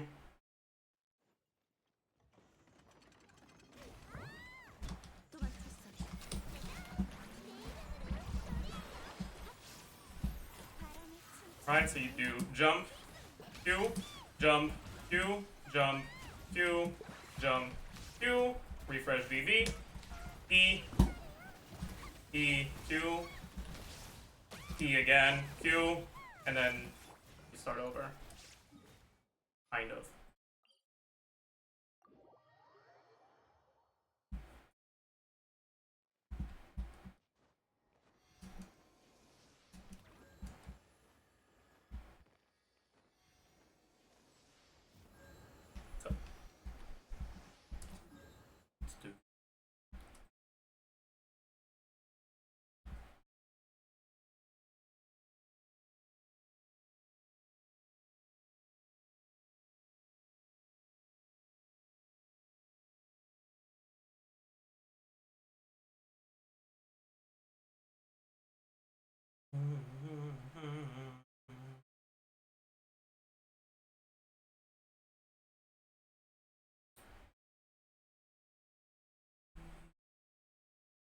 Chat, should I watch the Uma Musume anime?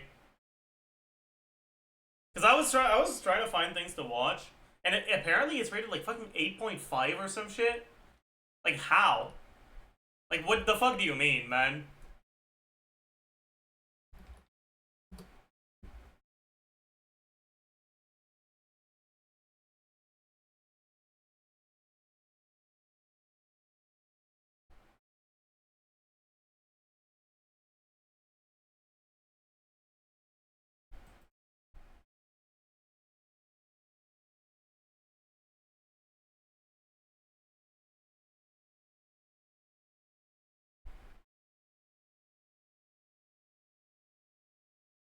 Like what do you mean 8.5?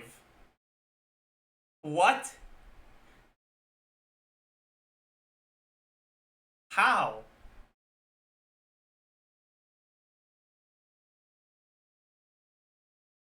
They're lying. Watch the trailer.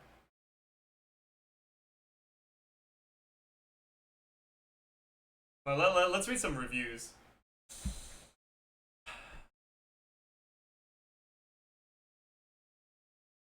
The worst decision I made this season was trusting the fandom that told me this was a good way to get started in the world of Uma Musume. A small disclaimer because I know this has a lot of fanatic fans and I don't want to get in trouble with them. I'm not familiar with Pretty Derby, anime, gacha, or real-life horse racing. This was my first time trying to enter the world of Uma Musume.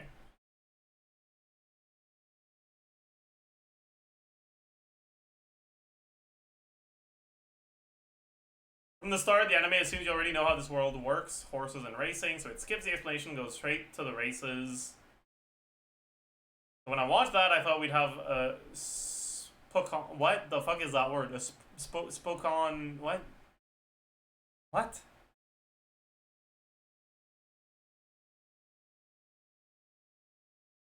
Okay. Of races filled with emotion and intensity. That was my mistake for having expectations of something that never came. One of the biggest problems I see spoken. No. Spoken doesn't work either. I see with Cinderella Grey's script is that by being tied to the predetermined outcomes, it takes away the element of surprise. Now imagine having nearly 10 races and 13 episodes, none of which surprise you because the script itself tells you who's going to win. Okay, what is it with bro and using the word spoke on, and what the fuck does that mean? That's a type of sports bet. I see. It's a very defined formula and it strictly follows it. It doesn't seek to innovate or reinvent it.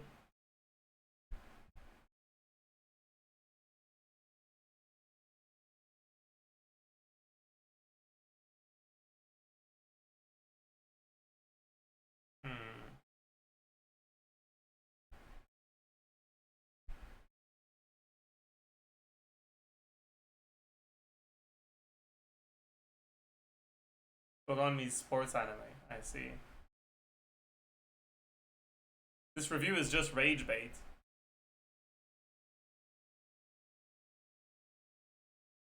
Horse girls, make them female and give them a demi-human representation.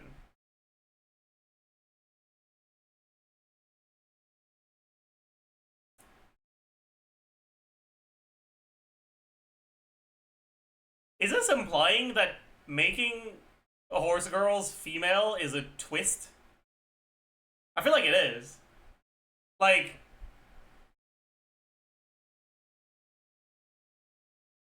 if the concept of horse girls being female is a surprise to you, I don't think I should believe your thought. I don't think I should trust your thoughts too much.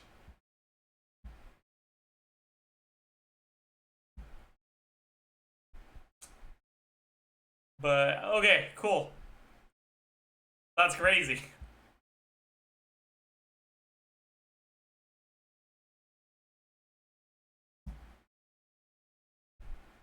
Oh well. Anyways, chat. I watched a bunch more shit yesterday. But I actually think I peaked with Rock as a Lady's Modesty for the like shows that I missed in the last few seasons. Because nothing else has really like tickled my fancy, I suppose.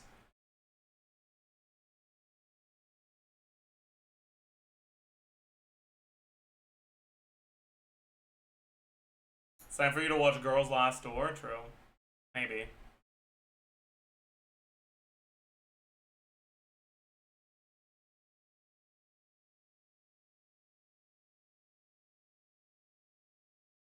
Oh, I haven't done today's Annie Doll, or I guess the Annie Guesser. Let's do the Annie Guesser.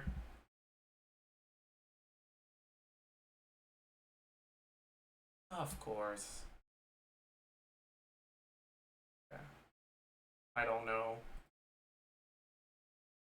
I'm not showing this. I don't know. I don't care. Get me out. Haganai, I don't have many friends. I'm sure you don't.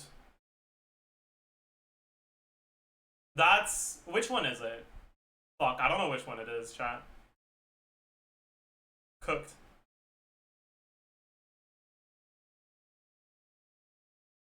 It's Ariety. Kiki.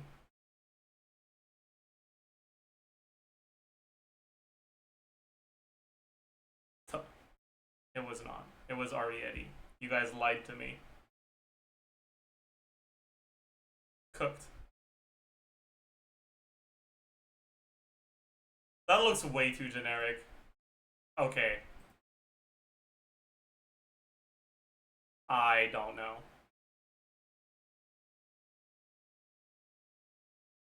I have no clue.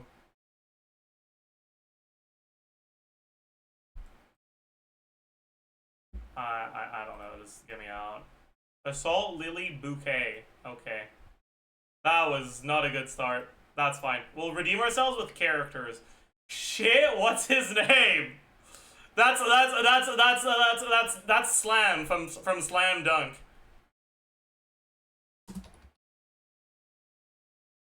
Fuck, dude. It's Jonathan Dunk, exactly.